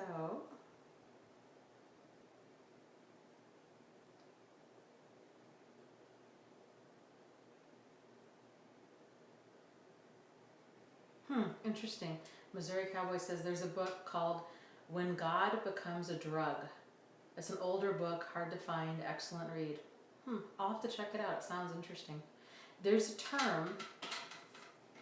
Oh, this is like, this chair could not be any less comfortable. There's a term out there called spiritual bypassing, and it's when it's an interesting concept. It's when a person goes through something traumatic, and instead of dealing with kind of all of the feeling, like the grief, the anger, the sadness, the acceptance, all of it, they bypass all of that and then go directly to finding kind of this deep faith in God as more of like a way of coping. It's interesting. My grandmother wrote a book when she was married. Actually, she wrote it out when she was divorced from my grandfather, but she went through hell with him, and I don't remember how long they were married. I want to say 15 or so years. And I mean, he didn't make a lot of money. He was a minister. He could hardly keep a job. He was a womanizer. He blamed her for everything. He was always out running around, and he would even bring these women home for dinner. How's that for rubbing it in your face? And they were so poor, she rented a room out in her house, and neighbors, people that knew them, would leave groceries on their doorstep. They never knew. She didn't work. This was back in the 60s, 50s and 60s. She didn't work. She had 2 little girls. And anyways, so she tried to divorce him. At the time they published that in the newspaper, he was horrified because it ruined his reputation. He made her recant it. So she did. He actually finally ended up leaving her for another woman. And that was the only reason that things ended. But it was just, by the end of it, she was just so chewed up and spit out and just exhausted. she ended up writing a book about her whole experience that was never published. I have the original manuscript still. It's called From Despair to Delight, or something like that. And I would say, knowing the term spiritual bypassing, that book is a really great example of how she coped with a lot of things, because that book is very, very, very Christian and almost like overly saturated in scripture, I would say. So it just, and she was such an amazing woman. I loved her so much, and she was such a good and kind woman. I think she dealt with everything that happened to her the best that she possibly could, and she had her faith to lean on, and thankfully what she went through didn't shake her faith in God. I don't know how, but it was, she remained strong. Oh, well, thanks. Scott just gave me $10. I don't know if that just happened or if that happened a while ago. I just noticed it, but thank you.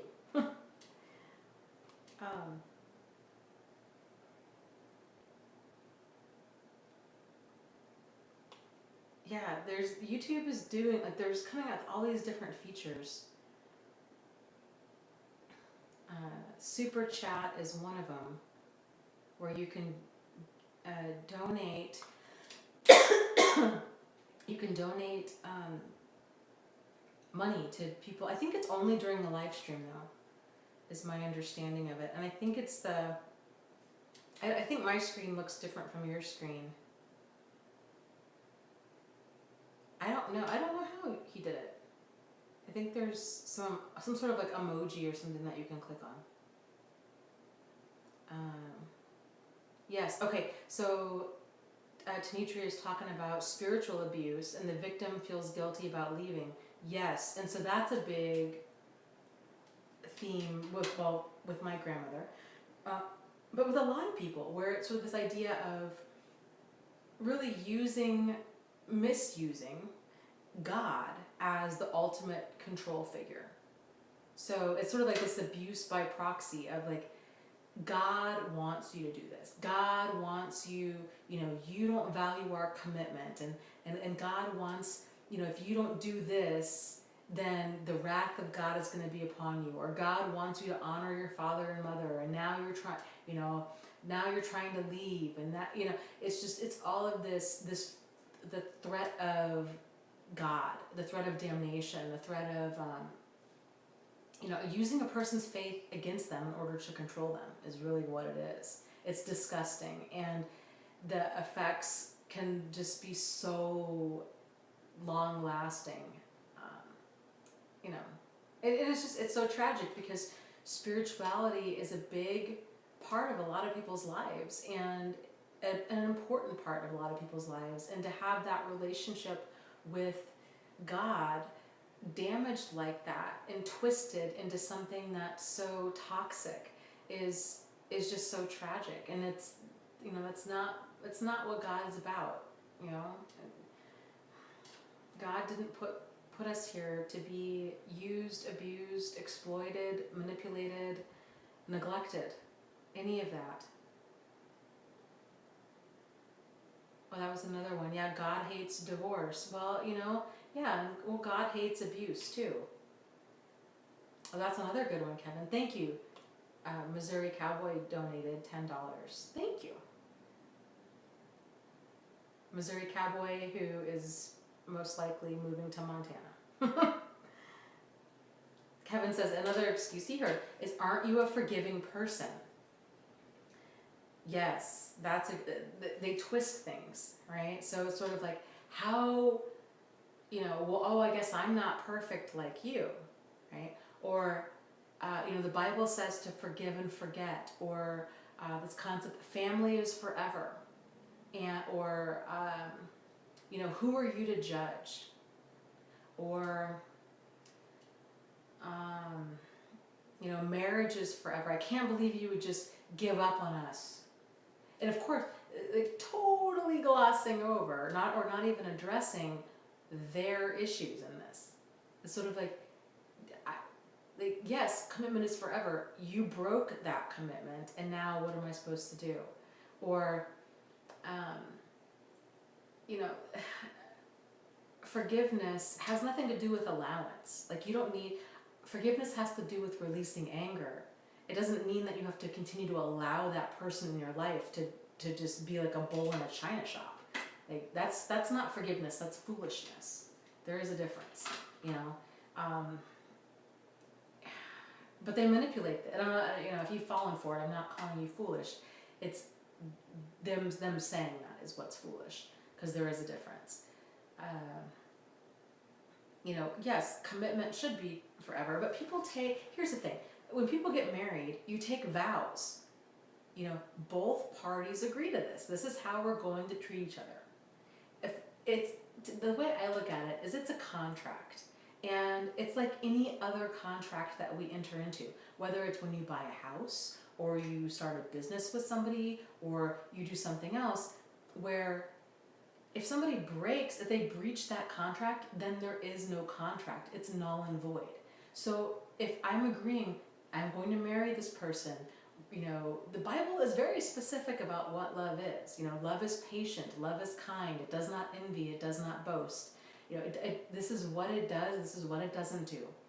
And of course, a manipulator is going to pull out all of those parts and twist them into making it work for them. But you know, when you get married, you agree, like, this is what we're entering into.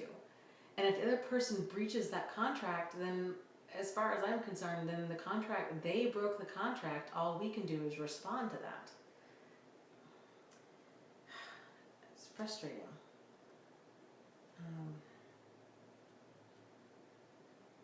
Yeah, Maria says, I think codependents feel so much guilt. Guilt over leaving, guilt over having firm boundaries, guilt over saying no. You know, once we work on the codependency, the guilt vanishes. And, you know, that's so true. I think it's one of those things, because we over empathize with them. You know, if we did something wrong and we were sincerely apologetic about it, we would want somebody to give us another chance. We would want, you know, like, we empathize with them. And but there's that point where we need to make sure that we're not empathizing with an emotional manipulator. Once we realize, oh, this person hasn't been on the level, they've been actively manipulating me this whole time, then I think it really helps to kind of keep those feelings of guilt in check, where we realize I have nothing to feel guilty over. And of course, this other person's actively trying to make you feel guilty. How can you leave me at this time? I need you. Nobody understands me like you do. I guess I'm just not as good as communicating as you are. I had a bad childhood. You know, I need you. And, you know, not now. How can you leave now? I mean, it takes a really strong person to see all those manipulations and to not fall for that. You know, I think most people are gonna walk into that trap. It's tough. Like, if somebody's pulling on your heartstrings, it's tough to just say no and keep walking. So I think people that talk about, oh, you know, it's just this kind of codependent guilt and whatnot,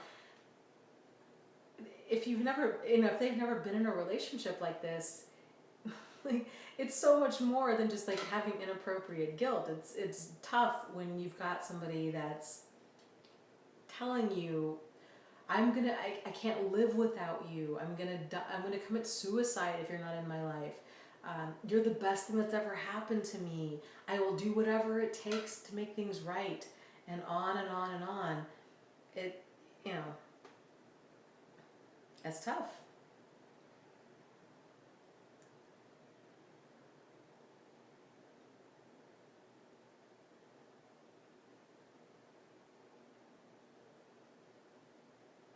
You know, people talk about divorce and in the Bible, and Kevin was saying, you know, it's also in the New Testament about marriage and not divorcing except for sexual immorality. And that's another question that I get asked a lot is, well, Jesus actually, he does specifically say that kind of the grounds for divorce would be infidelity. I think the Bible also talks about how two people are supposed to treat, like how each spouse is supposed to treat each other with honor and respect and these kinds of things. For those kind of really devout Christians or really any religion out there that are like, well, I don't feel comfortable divorcing this person because they haven't cheated. They're quote unquote just abusing me. That cheating is the only ground for divorce. To that, then I say, well, then can you move out? So you can choose to stay married and still keep yourself safe and sane. You can still move out from under and not share a roof, separate finances, and get your own apartment and still stay married, but get like a financial separation from this person and keep yourself safe and sane. So there's still things that a person can do if they're not comfortable actually getting a divorce.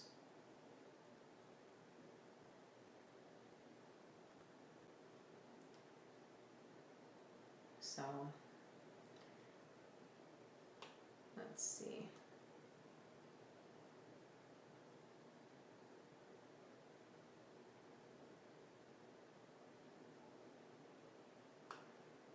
I don't know what conversation Missouri and Katie are having, but now they're talking about building straw houses. And they are made with mud. They are awesome.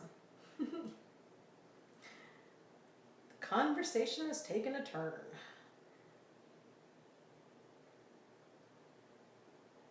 It's funny. Thank you, Elizabeth just donated $10. Thank you so much. And just for you guys that are listening or the guys that are on the chat, I just want you to know,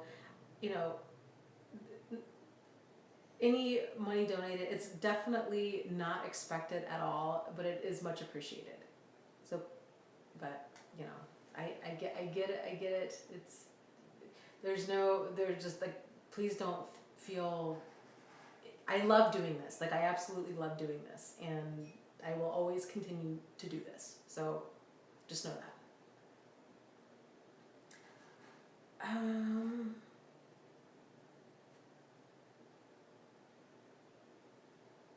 Oh, Katie says, Dana, we're talking about the idea of suffering building a house in heaven. And I said, screw that. Let's build a mud hut here on earth. Oh, that's so funny.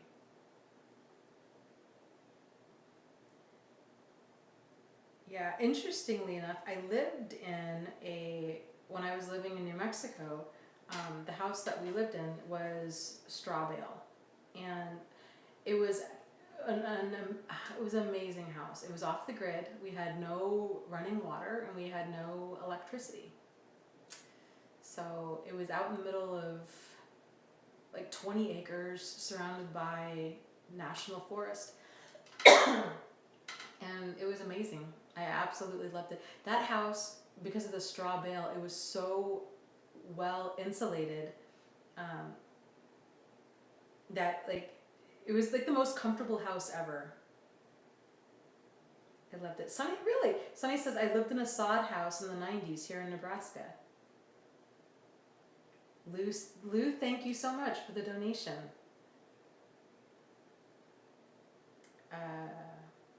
Missouri says, yes, off the grid with my critters. That will be heaven on earth. I agree. Scott says, Dana, how old were you when you lived in New Mexico? Oh boy. I was in my late 20s to like early 30s. So I lived there for maybe about 5 years. So from like probably 29 to 34. And I will be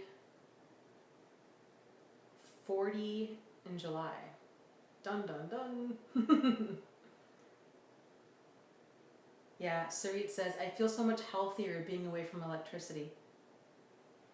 Yeah, it was really wild. So the house that we lived in, it had we had a refrigerator and we had a stove and we had a water heater, even though we didn't have running water. The house had a well, but the pump was broken. It did have gravity fed like water. So the gutters collected rainwater and it drained into different barrels, and then there was a barrel at the top of the hill that had I guess it would have, I don't know. It must have been underground, like some sort of, I don't even know. Maybe no, I think that barrel just held rainwater, now that I'm thinking about it. But we just go out there and you turn it on and you'd get like a pail of water, and that's how you flush the toilet. Like you'd pour it into the tank and then flush. Or you'd pour the water in. We had like a camp stove, or not a camp stove, a camping shower thing that we'd pour the water in, and we took a shower like that for a while, for like over a year. Then the stove, it was when we had propane, the refrigerator, the stove, and the water heater was all propane. And we had some lights. I think we used them like, I don't even know, 5 times in 2 years. They were gas, they were propane lights, and a lot of everything that we had in the house came from like an Amish catalog. So you can buy a lot of this stuff. But yeah, it was pretty cool. So the house was so quiet. It was so quiet because there was no electricity, there was no heat, there was no air conditioning. It was just it was super peaceful. It was just super peaceful out there. Scott's laughing at me at turning 40. Yes, the big 40. Adriana donated through Super Chat. Thank you so much. She says, Dana, I'm so happy to see you. Thank you for all that you do. Thank you so much. I just am so glad. I'm so glad to be able to do this, and I'm so glad that people find value in this, and I just love it so much. Like technology is so cool. Like it's so cool being able to reach this many people, and then for not only that, but like for you guys to talk to each other. It's so cool how there's people on this chat from like Serbia and Australia and New Mexico and just Missouri and just all over. It's just really cool. Oh, Maria says, I was late for the chat. Did Dana talk about her book again? Can I download it to my laptop? I don't have a Kindle. Does anyone know? So, yes. So my book, because I was sick. I've been really sick for like the past 3 weeks, and I've been moving, and like my life just got really crazy all of a sudden. So my book was set to come out on the 19th. I pushed the date back to the 31st of May, and it might be done sooner than that. I don't know if I can change the date again in Amazon. I tried to give myself more than enough time to get all of the edits and everything done. So if you are interested in the ebook version of the book, then you can get it, and I don't even have a Kindle. What I do is, but I only read ebooks. So what I do is I go on Amazon, and you can download it to, how does it say it on there?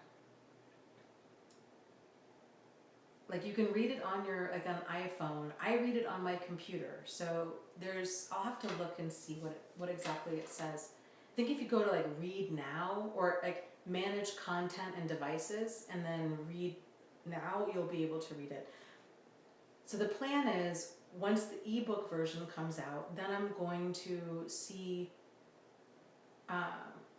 like kind of get people's feedback on that, and see if there's anything that I need to change. I'm really intimidated to actually print the book, because then it's out there forever, versus an ebook that I can put out I can update with different versions, and it's not as like permanent. So I was kind of thinking like I'll kind of see what some of the people have to say after putting it out there, and then if I need to make any revisions, then I will, and then I'll put out the paperback version of the book, which will be available through Amazon. I'm just self-publishing it, so it's not going to be done through, like a big publisher. It'll just be me. So Elizabeth says, been married to my narcissist of 4 years this March after, been married to a narcissist 4 years this March after no contact since November. Took him until May 7th to get arrested for his first criminal damage and domestic abuse. He is still raging. I have court Monday. Keep us posted, and please be safe. And if you have, like a support system or somebody that you can, if you could take the day off, I don't know what your situation is, if you can take the day off work or take the afternoon off and just take some time to decompress from that, where you can just really take time to be good to yourself and whatever that might mean. If you can go out to lunch with a friend, if you can maybe even take some time to call somebody or take a bubble bath when you get home, something to just be good to yourself during all of this, because going to court and seeing all them and just all of it can be very overwhelming and exhausting. So keep us posted.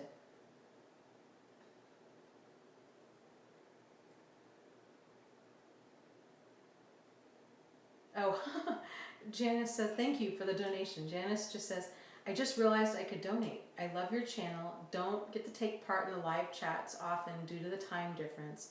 Lots of validation here. Oh, good. I'm so glad. And I'm so, it doesn't ever get old. I'm just so blown away that, I don't know, that we've all found each other. I just did, when I was going through all this in my life, it didn't even cross my mind to go look on YouTube at all. It makes me want to cry. It makes me want to cry that I didn't think about doing, how different things would have been had I done that. And I just think it's so awesome that you guys really have been able to utilize your resources and, that you thought to do this. I'm just so glad that you guys thought to do this, and that you've been able to find each other. And there's lots of online support groups out there. I always encourage people to join a handful, and there's a lot of free support out there, and to if you're feeling that you need some, utilize those resources.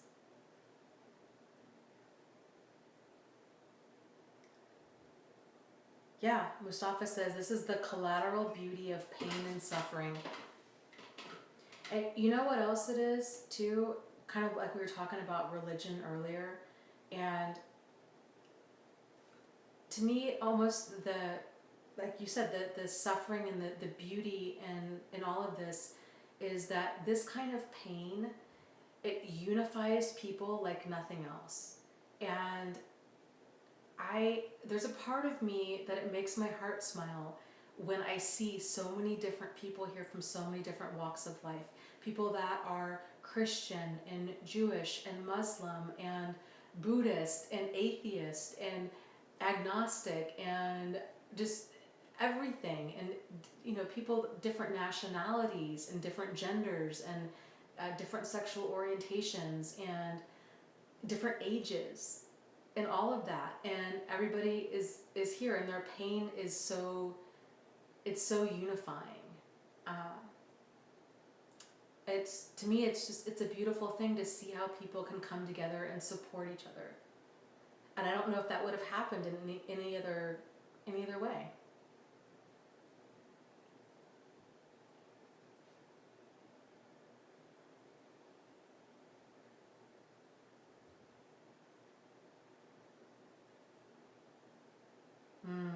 Elizabeth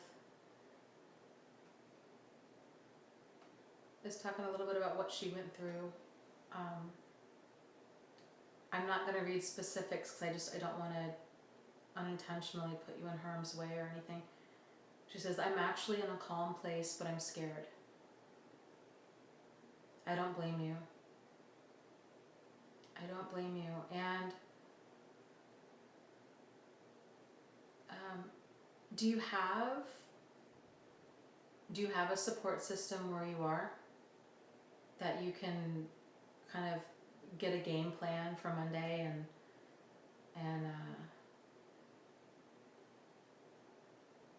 maybe have somebody go with you.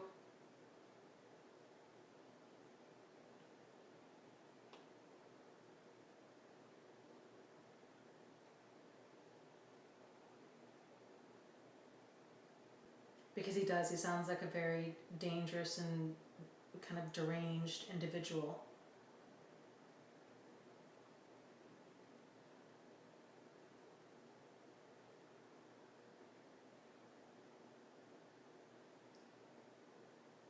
Yeah. Shauna says, Dana, you're flying monkeys. I called those minions. I thought I was so alone for years until I heard you talk about the flying monkeys. Thank you forever for that.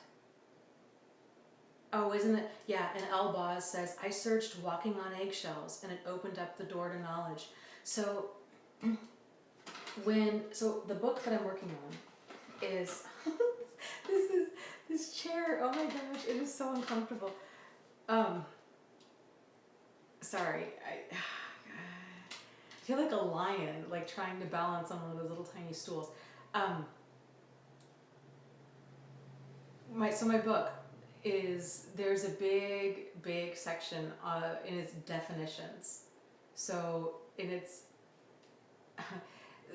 definitions and its concepts. So some of the concepts in there are things like that, like walking on eggshells, where or I have in there like the concept of anticipation. So some of these are kind of some of them are like clinical terms. Some of them are kind of cliches. Some of them are kind of concepts that I think are important. That I just think these words are a good starting point for people. Like, read all of this. This is gonna make things make so much sense, and then go from there. Like, it's a really solid, that's the goal of this book, is for it to be a really solid foundation for people then to move on and come across any other concepts that pertain to narc abuse. Because it is, once you have the words for these things, then everything begins making so much more sense. It's like, oh yes, flying monkeys, or smear campaign, or gaslighting. That's a big one. Projection. Empath. That was a game changer for me. I had heard that term on Star Trek, but I had never heard of it like in like a real life sense. And seeing so much of myself in that, I was like, oh, like that's it. Like, everything makes so much more sense. Truly understanding the concept of codependency. There's just so many terms out there that parentification, reactive abuse. What are some other ones? There's so many. Forced positivity. Where people are like, oh, well, kind of, be thankful for what you have, and things could have always been worse, and, it's like, okay, then you feel bad for feeling bad. And, there's a lot out there. 100 Smiles, thank you for the donation. It is much appreciated. She says, thank you, Dana. Well, thank you. Thank you. And I love your name. And I love your, I didn't realize your little picture has a face on it. Your daisy has a face on it. That's so stinking cute. I never noticed that little face before. Let's see. Elizabeth says, I am pressing charges and not letting up on him. I do have some small hope he will be forced into counseling and programs. If not, I'm prepared in my head and in my heart. he may be forced into court-ordered domestic violence counseling. Statistically speaking, so when I used to work at a domestic violence shelter, they had counseling, and it was for men only that had been charged with domestic violence. And they quit doing that program because they found that not only did it not help, it oftentimes made these men worse. So a person's not going to change unless they really want to change. And right now, this guy has it in his mind that you're the problem. And he is so far away from seeing his part in things. I just be really, really careful. Like you're really not dealing with a normal person as we would define normal. Like deeply, deeply disturbed person. I know it's hard to fully understand that and to kind of let go of the hope that things could be different, but it's really important that you always err on the side of caution, because these people they really don't care. Like there is no emotional investment there.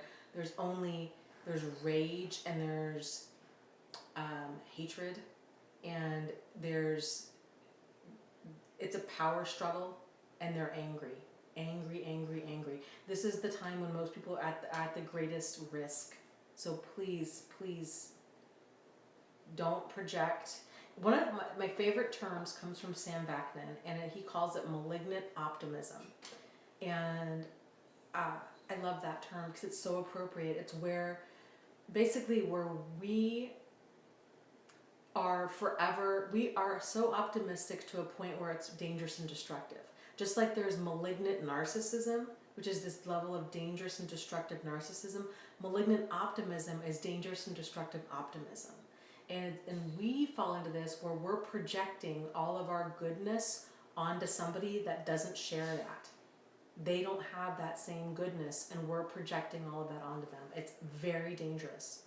So I just sending lots of light and love your way, and I know it's not an easy situation, and I'm sorry that you're going through this. D-Mel 193 says, donation, says, thank you, Dana. I'm looking forward to reading your book. I thank you. Thank you for your donation, and I hope that the book is helpful, and that it's kind of everything that you guys are hoping it'll be. It's been quite, oh my gosh, quite the process. Quite the process.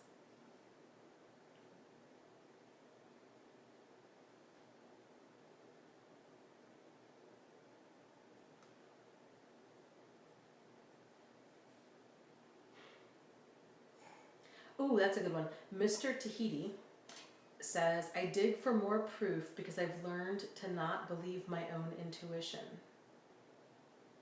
Yeah, there was another, this chair. I think it was a Be Good, what is his name? Be Good 4000, I think, had a video, I think it was him. And he said it was our toxic need for proof. And I loved that. I loved the way that was phrased, because that's so often what it is. It's sort of like, well, there's all of this crazy making going on, but until I know for certain, I'm going to hang on to the bitter end. So I thought that was a really valid thing, that's something, like, we don't need to wait until we have proof that this person's actually going to cause us harm in order to leave. Like, feeling that something's off or having something just not work for us is reason enough to leave. But what you were saying too about us not trusting our intuition is, he says, hello, it's James again. Yes, that's that. Yes, Be Good. Yeah, James. Where we have lost our that connection to our emotions and our thoughts and our opinions, and that happens when you're dealing with a highly manipulative person who they want to continue doing whatever they're doing, and so it's that grinding down. So if you have an issue with just like that daddy of five, that whole thing, the little boy is like, this is not funny. They're like, it's funny. You can't take a joke. You know, oh, anything that you say, I think that's really rude. It's not rude. You're just overly sensitive. And so when a person's trying to assert their reality and you have another person that's actively trying to erode it, right? Because with a narcissist, it's all about them. Like it's all about them. It's my reality, it's my thoughts, it's my feelings, it's my opinions. Me. Everything about me matters. Your thoughts, your feelings, your emotions, your what have you don't matter. And they have this mentality of like, kind of like, you know, there can be only one. So, and for most other people, they end up getting ground down because it's like the narcissist, they're the narcissist's way or no way. And the end result of that is when you get out of a relationship, oh my gosh, with somebody like that, then it leaves the person feeling very like kind of discombobulated. Like, well, I don't know how I feel, and I don't know what I really think, and you know, and they might not even realize that they don't know that they don't know. Like, they might feel a little off kilter, but if a person, let's say if a person grew up with this, if they grew up with not having a voice and not knowing who they were, because that's what it is to be the child of a narcissist, they might not realize that there's a problem. And so for years, they might have just thought, well, I'm just really go with the flow. I just don't really have a strong opinion either way. I just am totally content to look after this other person, right? And so we oftentimes create this whole identity around, you know, we're not in tune with our needs, but we're really in tune with somebody else's. And then if we're an adult, we have a few relationships with narcissists, then we get out of those, and then we're kind of back to, I second guess myself on everything, and I don't know why, but that's why. There's been that if a person's constantly telling you everything that you think and feel is wrong, you know, then you're going to second guess yourself. You're primed for abuse. Yes, Katie, well said.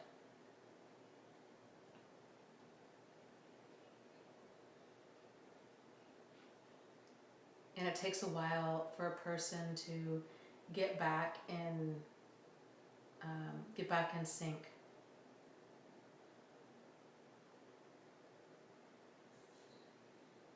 Yeah, and frankly, I think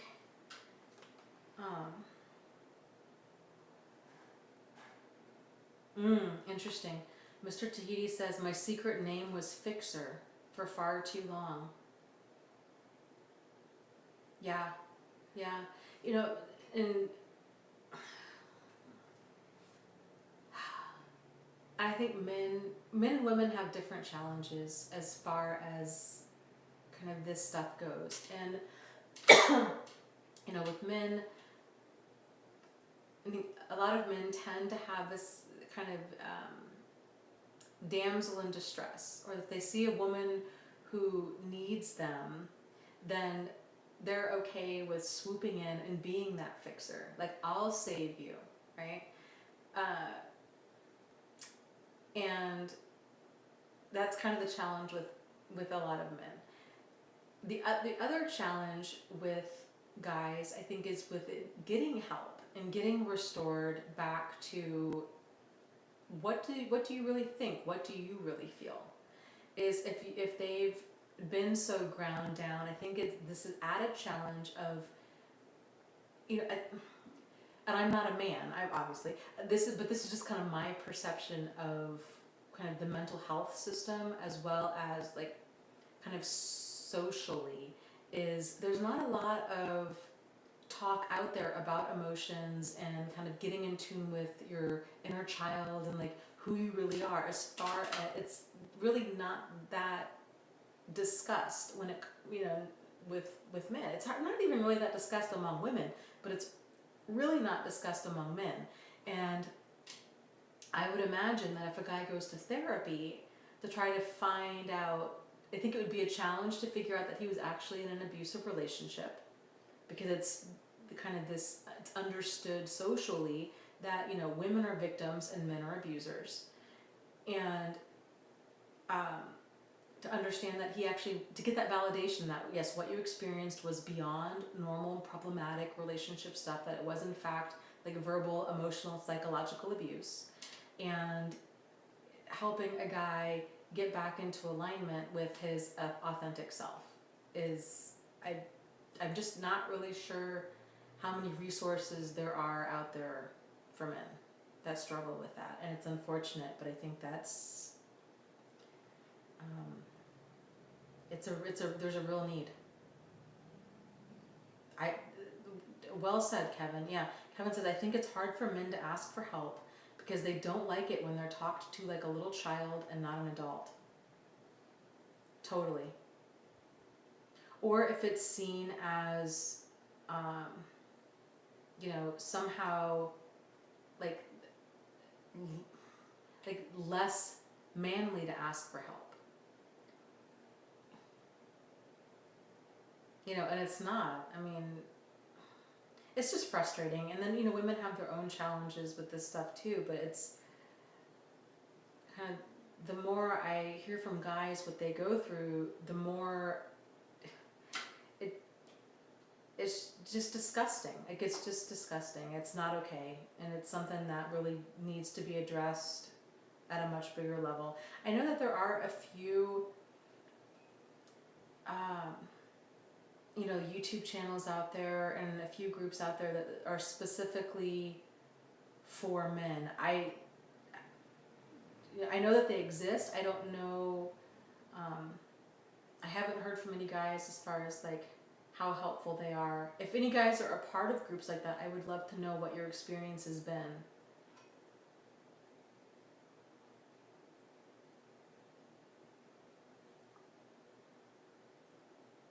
Yeah, and that's Solanas was talking about, kind of the damsel in distress, and it's a very toxic thing, right? If you have one person that needs to be rescued and the other person that kind of feels like I need to be the rescuer, then it's this toxic dynamic.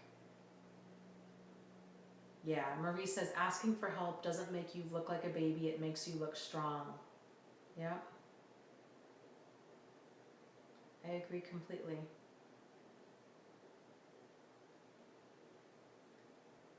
Marie says everyone should be in therapy. I agree. I think a lot of the concepts that are in therapy, like emotional awareness, like self-awareness and emotional health, to me is stuff that people really shouldn't, I don't think people should have to seek it out. I think it should just be a part of healthcare.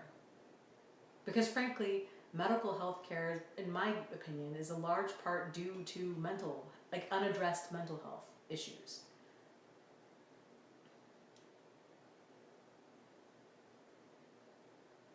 Yeah, Elizabeth's saying, I watched Be Good. He was great until he changed and went into grouping women as evil ones. I ditched out at that point, but his first videos were great. Yeah. This is the frustration that I have with and I get it. I so get it. When people have been victimized by, you know, if women have been victimized by men, you know, they've dated a couple of really abusive jerks, narcissists, then it's really common for women to be like, I don't trust men, I have issues with men. And to kind of misplace that association of who they really have an issue with. Because it's not men, it's narcissists. And then I see a lot of men that are, you know, they've dated a few female narcissists and then they get totally turned off to women. Right? And they're like, I'm never dating women again. Or people do the same thing. They're like, oh, well, you know what? I'm never going to date a redhead again. Or I'm never going to date a Leo again. Or I'm never going to date an attorney again. Or I'm never going to date a mechanic again.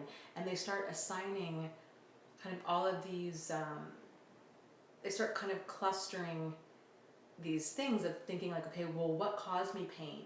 Well, I've dated, you know, 2 mechanics, so therefore mechanics must cause pain, so I'm going to avoid mechanics. or I'm going to avoid fire signs, right?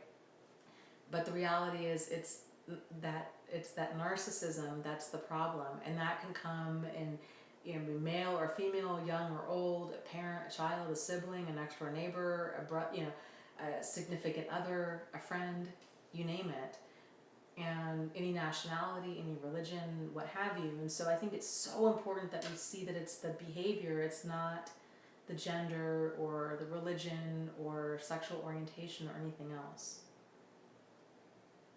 So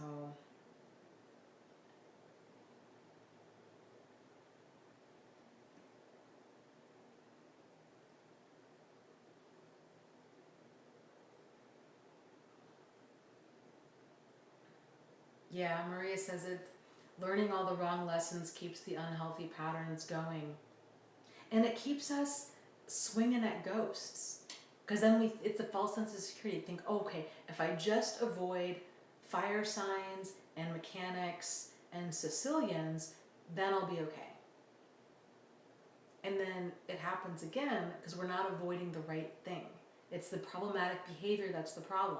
So until we learn these are the signs of problematic behavior, this is how problematic behavior makes us feel, and really get in tune with ourselves and realize I don't need that toxic proof. I don't need proof that this person's actually going to do me harm before I walk away.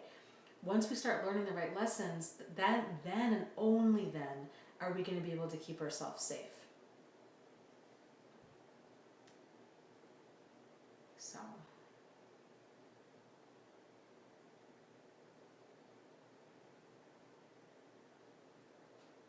yeah, Bear says Brene Brown talks about how to let people earn your trust. It helps to recognize red flag behavior instead of stereotyping people.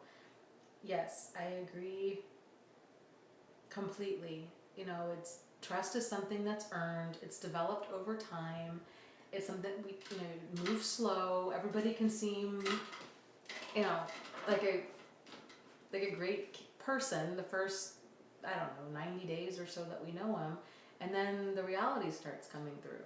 So it is so important that we move slow.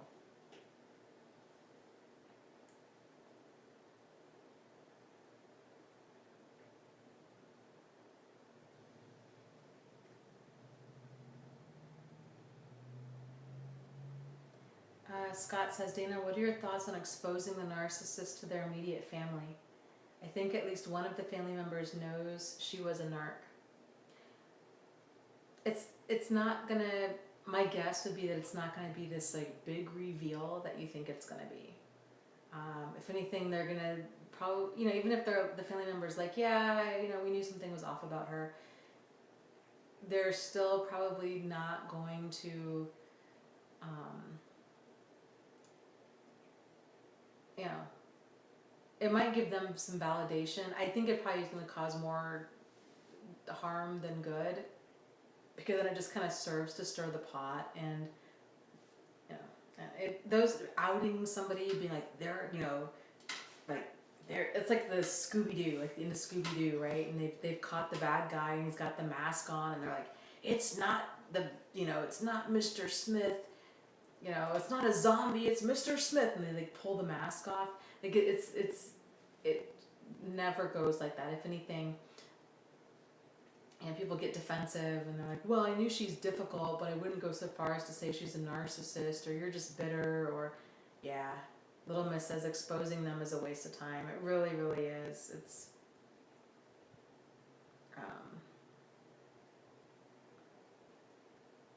yeah. So Templeton. Let me go grab Templeton. He's here. Let me go see if I can sneak up on him. Don't run away. Don't run away. People want to see you.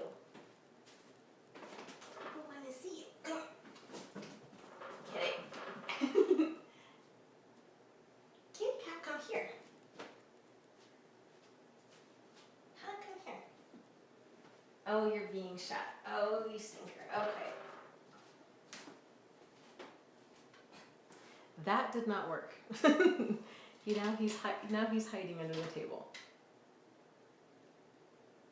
So If I had temptations, he would be all about this.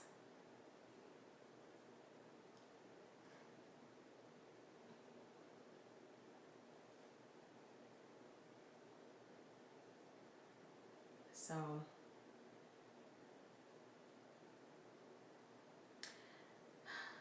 oh, let's see.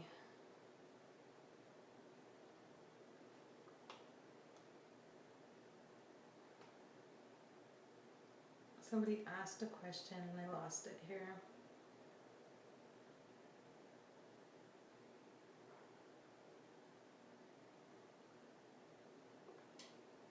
MG says, "Hi Dana, I've been watching your videos daily. My problem is I have vivid nightmares.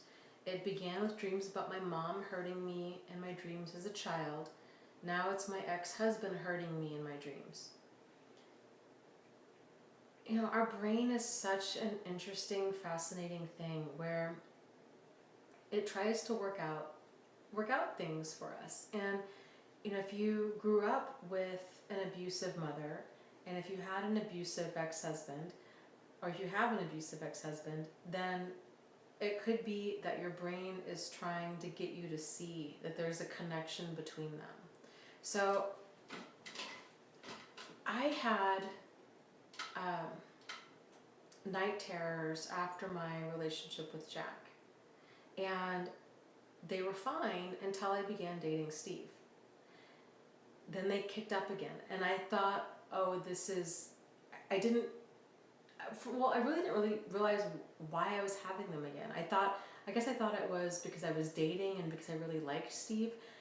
In hindsight being what it is, it was because on a subconscious level, they had very similar behavior. They were both total sociopaths. Like,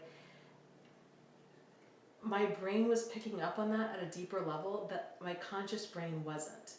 And so it was surfacing in my dreams. So if you're having these dreams, especially reoccurring vivid dreams, I would try journaling about that and seeing if you can explore that and see what that's trying to tell you. Doing a dream journal, if you've never done that before, it can be very insightful. So basically, Kitty Cat, what are you doing? No, what are you doing? That's Templeton's brother is over here. You want to say hi? You want to say hi real quick? Roxy, come here. Oh. Yeah, you can say hi. You can say hi, kitty. You say hi, kitty. Huh? You say hi? You don't care. Okay. They're so cute because they look alike. Anyways, so dreams. A dream journal. So you can do every morning when you wake up to write down what you remember about your dream, and then to kind of just journal about that. Like what you think it meant. Have you ever had dreams like this before?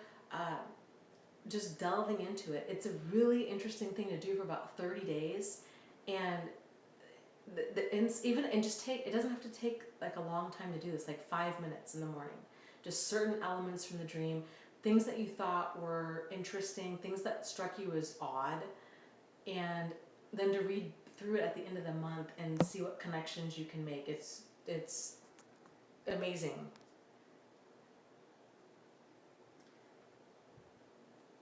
So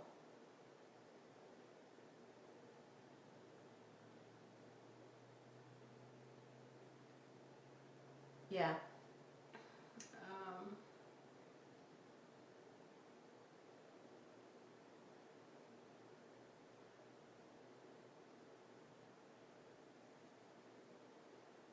Oh yes, Missouri Cowboy. Okay, enough bitter. On to the June 1st party in mud huts with rose petals and oak trees in Montana. Fantastic. And Sharon from Scotland is here. Oh, I meant to say, and I don't think she's on, and I need to respond to that email. I've been so busy. But I had a gal from Ireland, and I forget her screen name, but it was so cool. This was a while ago, and she was talking about she wanted to confront her narcissist and everything, and she ended up sending, and I was like, was really encouraging her, like, don't do this, it's going to bait you into another fight, it's probably not going to go well, like, you're not going to get the closure that you're seeking, more than likely. And I had encouraged her to write everything down and then get her support system around her, and then make it like this amazing night of friends and wine and burning the letter and having this burning ceremony. And she sent me a picture of it, and it was just the cool, like, oh, it was the coolest thing. Just that they had an amazing time, and that it was the cathartic closure that she was hoping for. So that's something else to consider too. I guess to kind of pony along with the thought of the idea of the dreams is, if you're seeking closure for something and you're wanting to out the narcissist, instead consider writing everything down, everything that you would want to tell them, finding people in your support system. If you don't really have too many people, video it, and or let us know here in the chat that this is what you did, and take pictures and make it into this whole like letting go type ceremony. I think that's really powerful. Bear says, Dana, what defines a night terror from a nightmare? Really, it's like the degree of it. So a nightmare is like a really bad dream where you wake up and you're like, whew, yikes, that was bad. Night terrors, you're waking up screaming, crying, drenched in sweat. It's truly terror. Like it's just absolutely awful. They're very, very vivid. And it might not be that the dream is vivid, the emotion in the dream is really vivid, and people have a really hard time shaking it off. There is medication if a person's having ongoing issues, because it's very common to have night terrors like that with PTSD of any kind. What is the medication? It's actually a blood pressure. The other use is for blood pressure. I'm totally drawing a blank on it. I want to say it starts with a C. That's going to bug me. Hold on. Nightmare. Can't spell.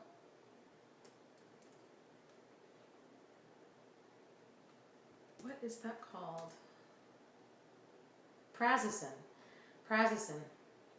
Or prazosin, depending on where you live in the country, is a medication that helps with nightmares, specifically that are like kind of anxiety or trauma related nightmares.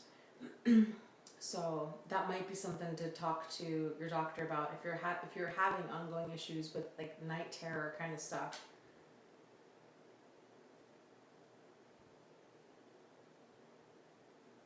Oh, I like that. Elizabeth says, I was told during PTSD to write down before you go to sleep what you want your dreams to be. If you have a bad dream, immediately upon waking, rewrite the dream the way you want it to go, and then end it. It works. That's really clever. I've never heard that before. I like that.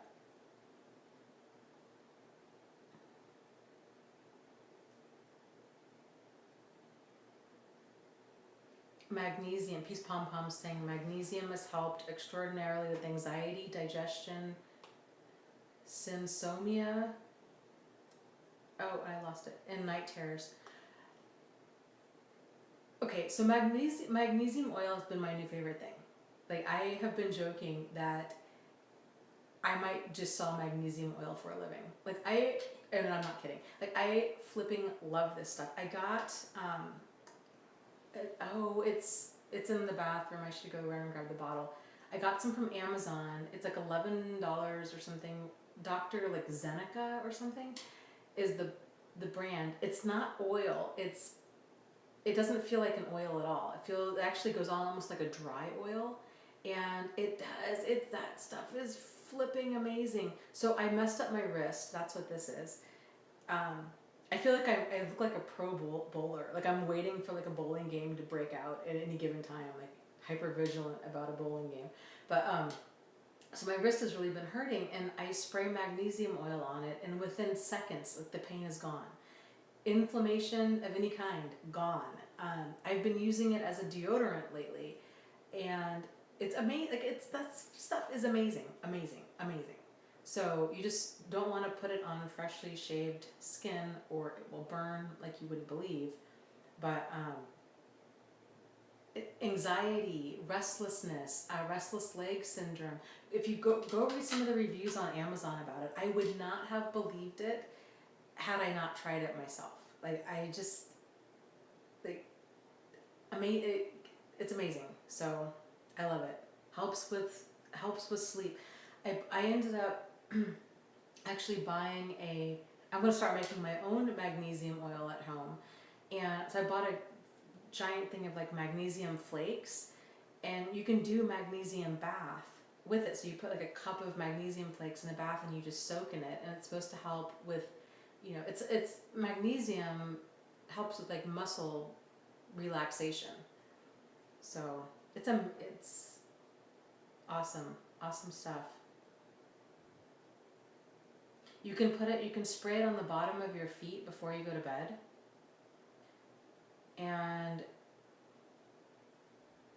yeah, it's really, it's my new favorite thing. I've been using it kind of like a toner lately. So it just evens your skin out like tremendously, and I've just been using it for everything. I'm totally hooked. I just ordered my mama bottle. Was it yesterday off of Amazon, because she has restless leg syndrome and anxiety and insomnia, big time insomnia.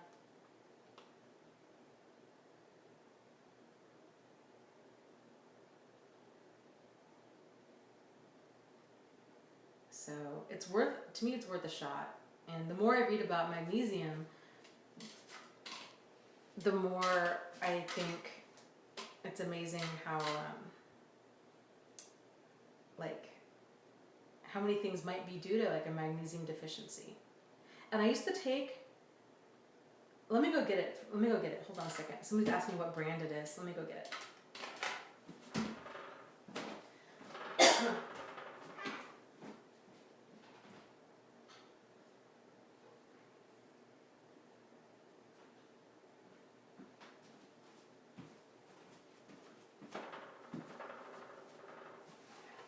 Okay.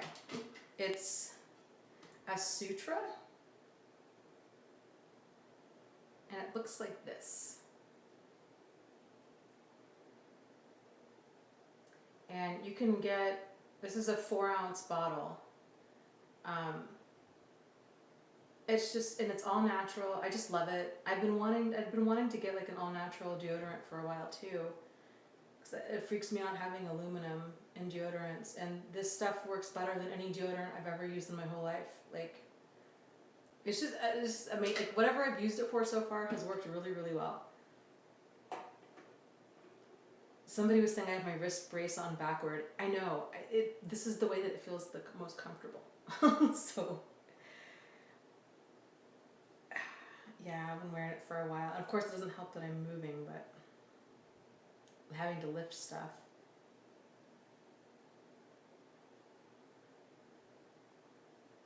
But yeah, that magnesium oil it's just amazing.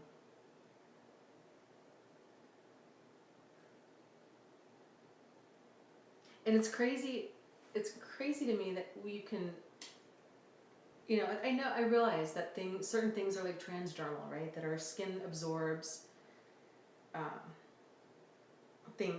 skin absorbs things. Whatever we put in our skin, like, our body absorbs. It's amazing how fast this stuff absorbs, and that you can notice a difference within seconds. It's cool, but it also totally skeeves me out thinking about other things that I've handled and how quickly that really does release into our system. And anyways, so the more I began reading about magnesium oil too, the more I was realizing, they were saying that even taking capsules or like magnesium powder and mixing it in with something isn't as effective as transdermally taking magnesium, which was news to me. I hadn't heard that. I'd even had, so they were also saying, you know, there's certain signs of like magnesium deficiency, like insomnia, anxiety, body odor, things are really common causes of a magnesium deficiency. And even if you get blood work done and have your magnesium levels tested, it doesn't show up in blood work because I guess most of your magnesium is stored, what was it, in your bones or in some other area that's really hard to test. So I don't know. All I know is I've noticed a huge difference with spraying it on my wrist every day.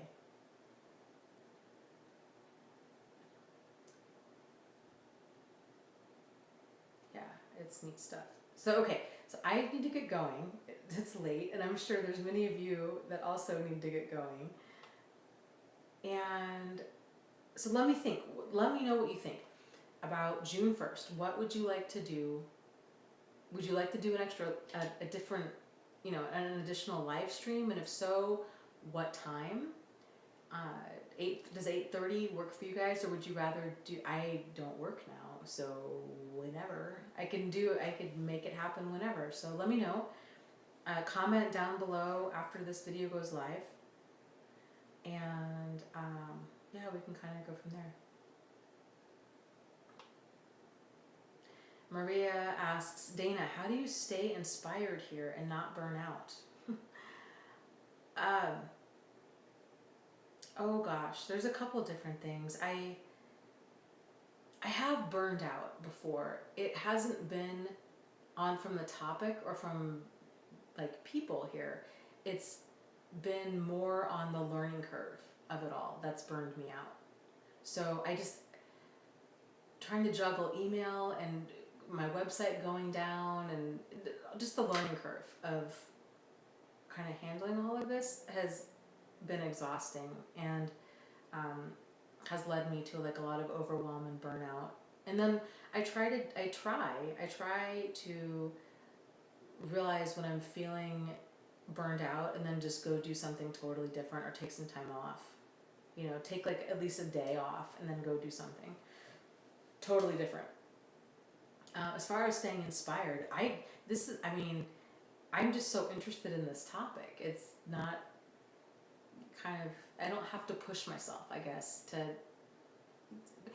to like read about it or learn about it or talk about it. I just find it so interesting. So, you know, there's a couple people that talk about this information and who I really don't care for.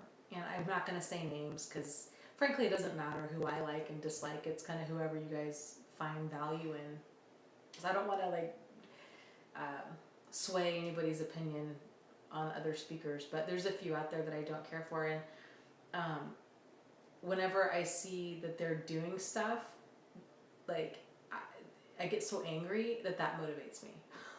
So then I'm like, grr, like I need to get out there. So that's how I stay motivated and inspired. Well, and of course too, like hearing from people at all different levels of understanding and healing, like that's always incredibly inspiring. Somebody's like, oh my gosh, I have this clarity now and this was a game changer for me. So, you know, somebody had mentioned earlier, they're like, you know, I looked up walking on eggshells and it was like this pulling a thread on a sweater and then everything began making sense. And it reminds me of, you know, of course I see so much of me and like what I went through in this, and it just brings me back to that moment of that realization of, just that moment of, oh my gosh, and everything begins coming together. And I so get that, and that it's exciting for me to be able to relive those moments through other people and to kind of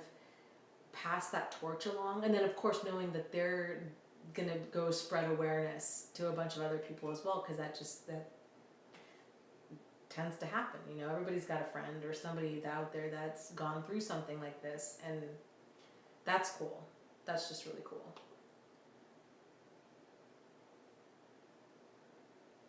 Oh, that's a an idea. Carolina says, Dana, I would love to get a t-shirt with like the bird, the phoenix heart logo thing. She says, I'll promote you. Yeah, I do. Katie says, Dana, you need a cafe press store.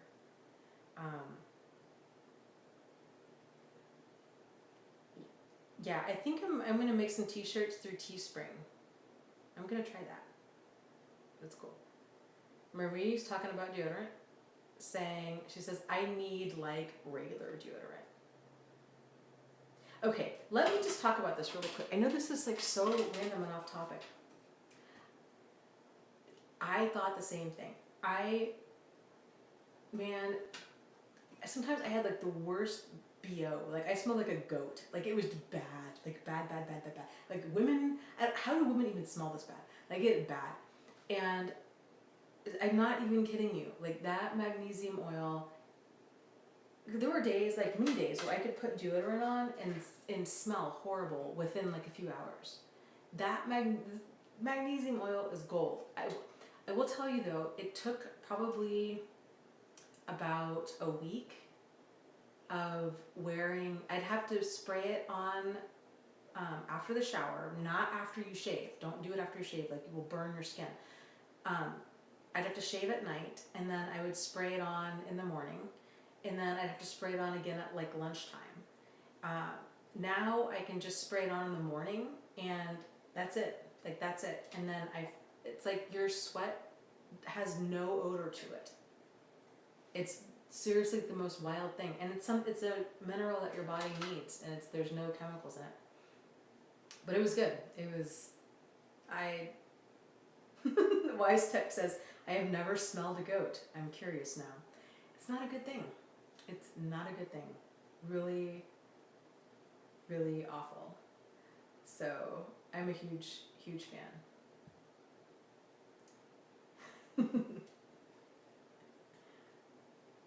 It's like a goat smells like hay. Yeah, no. Imagine a goat that just ran like 5 miles. That would be the smell. It was rancid. Rancid.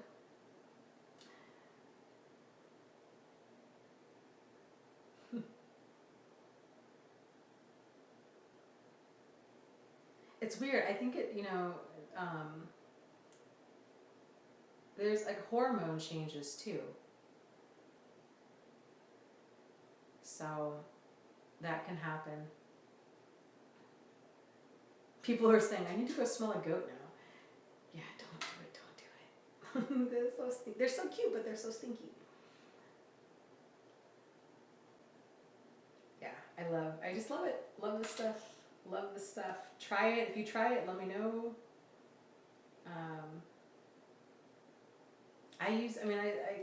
Any type of pain. Any type of pain I've been using it for, and it works wonders. So, okay guys, let me know what you think. June 1st, what you want to do. And then I'll work on some, let me know for t-shirt ideas too. I like that idea too. So let me know what you think, and we'll go from there. So, so thank you guys so much for joining me as always, and it's so good to be back. It's so good to see you guys. Thank you for being so understanding, and just lots of love to you guys. So,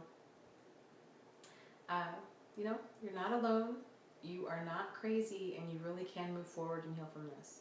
So take care, and I will, at a minimum, I'll see you next week, okay? So take care.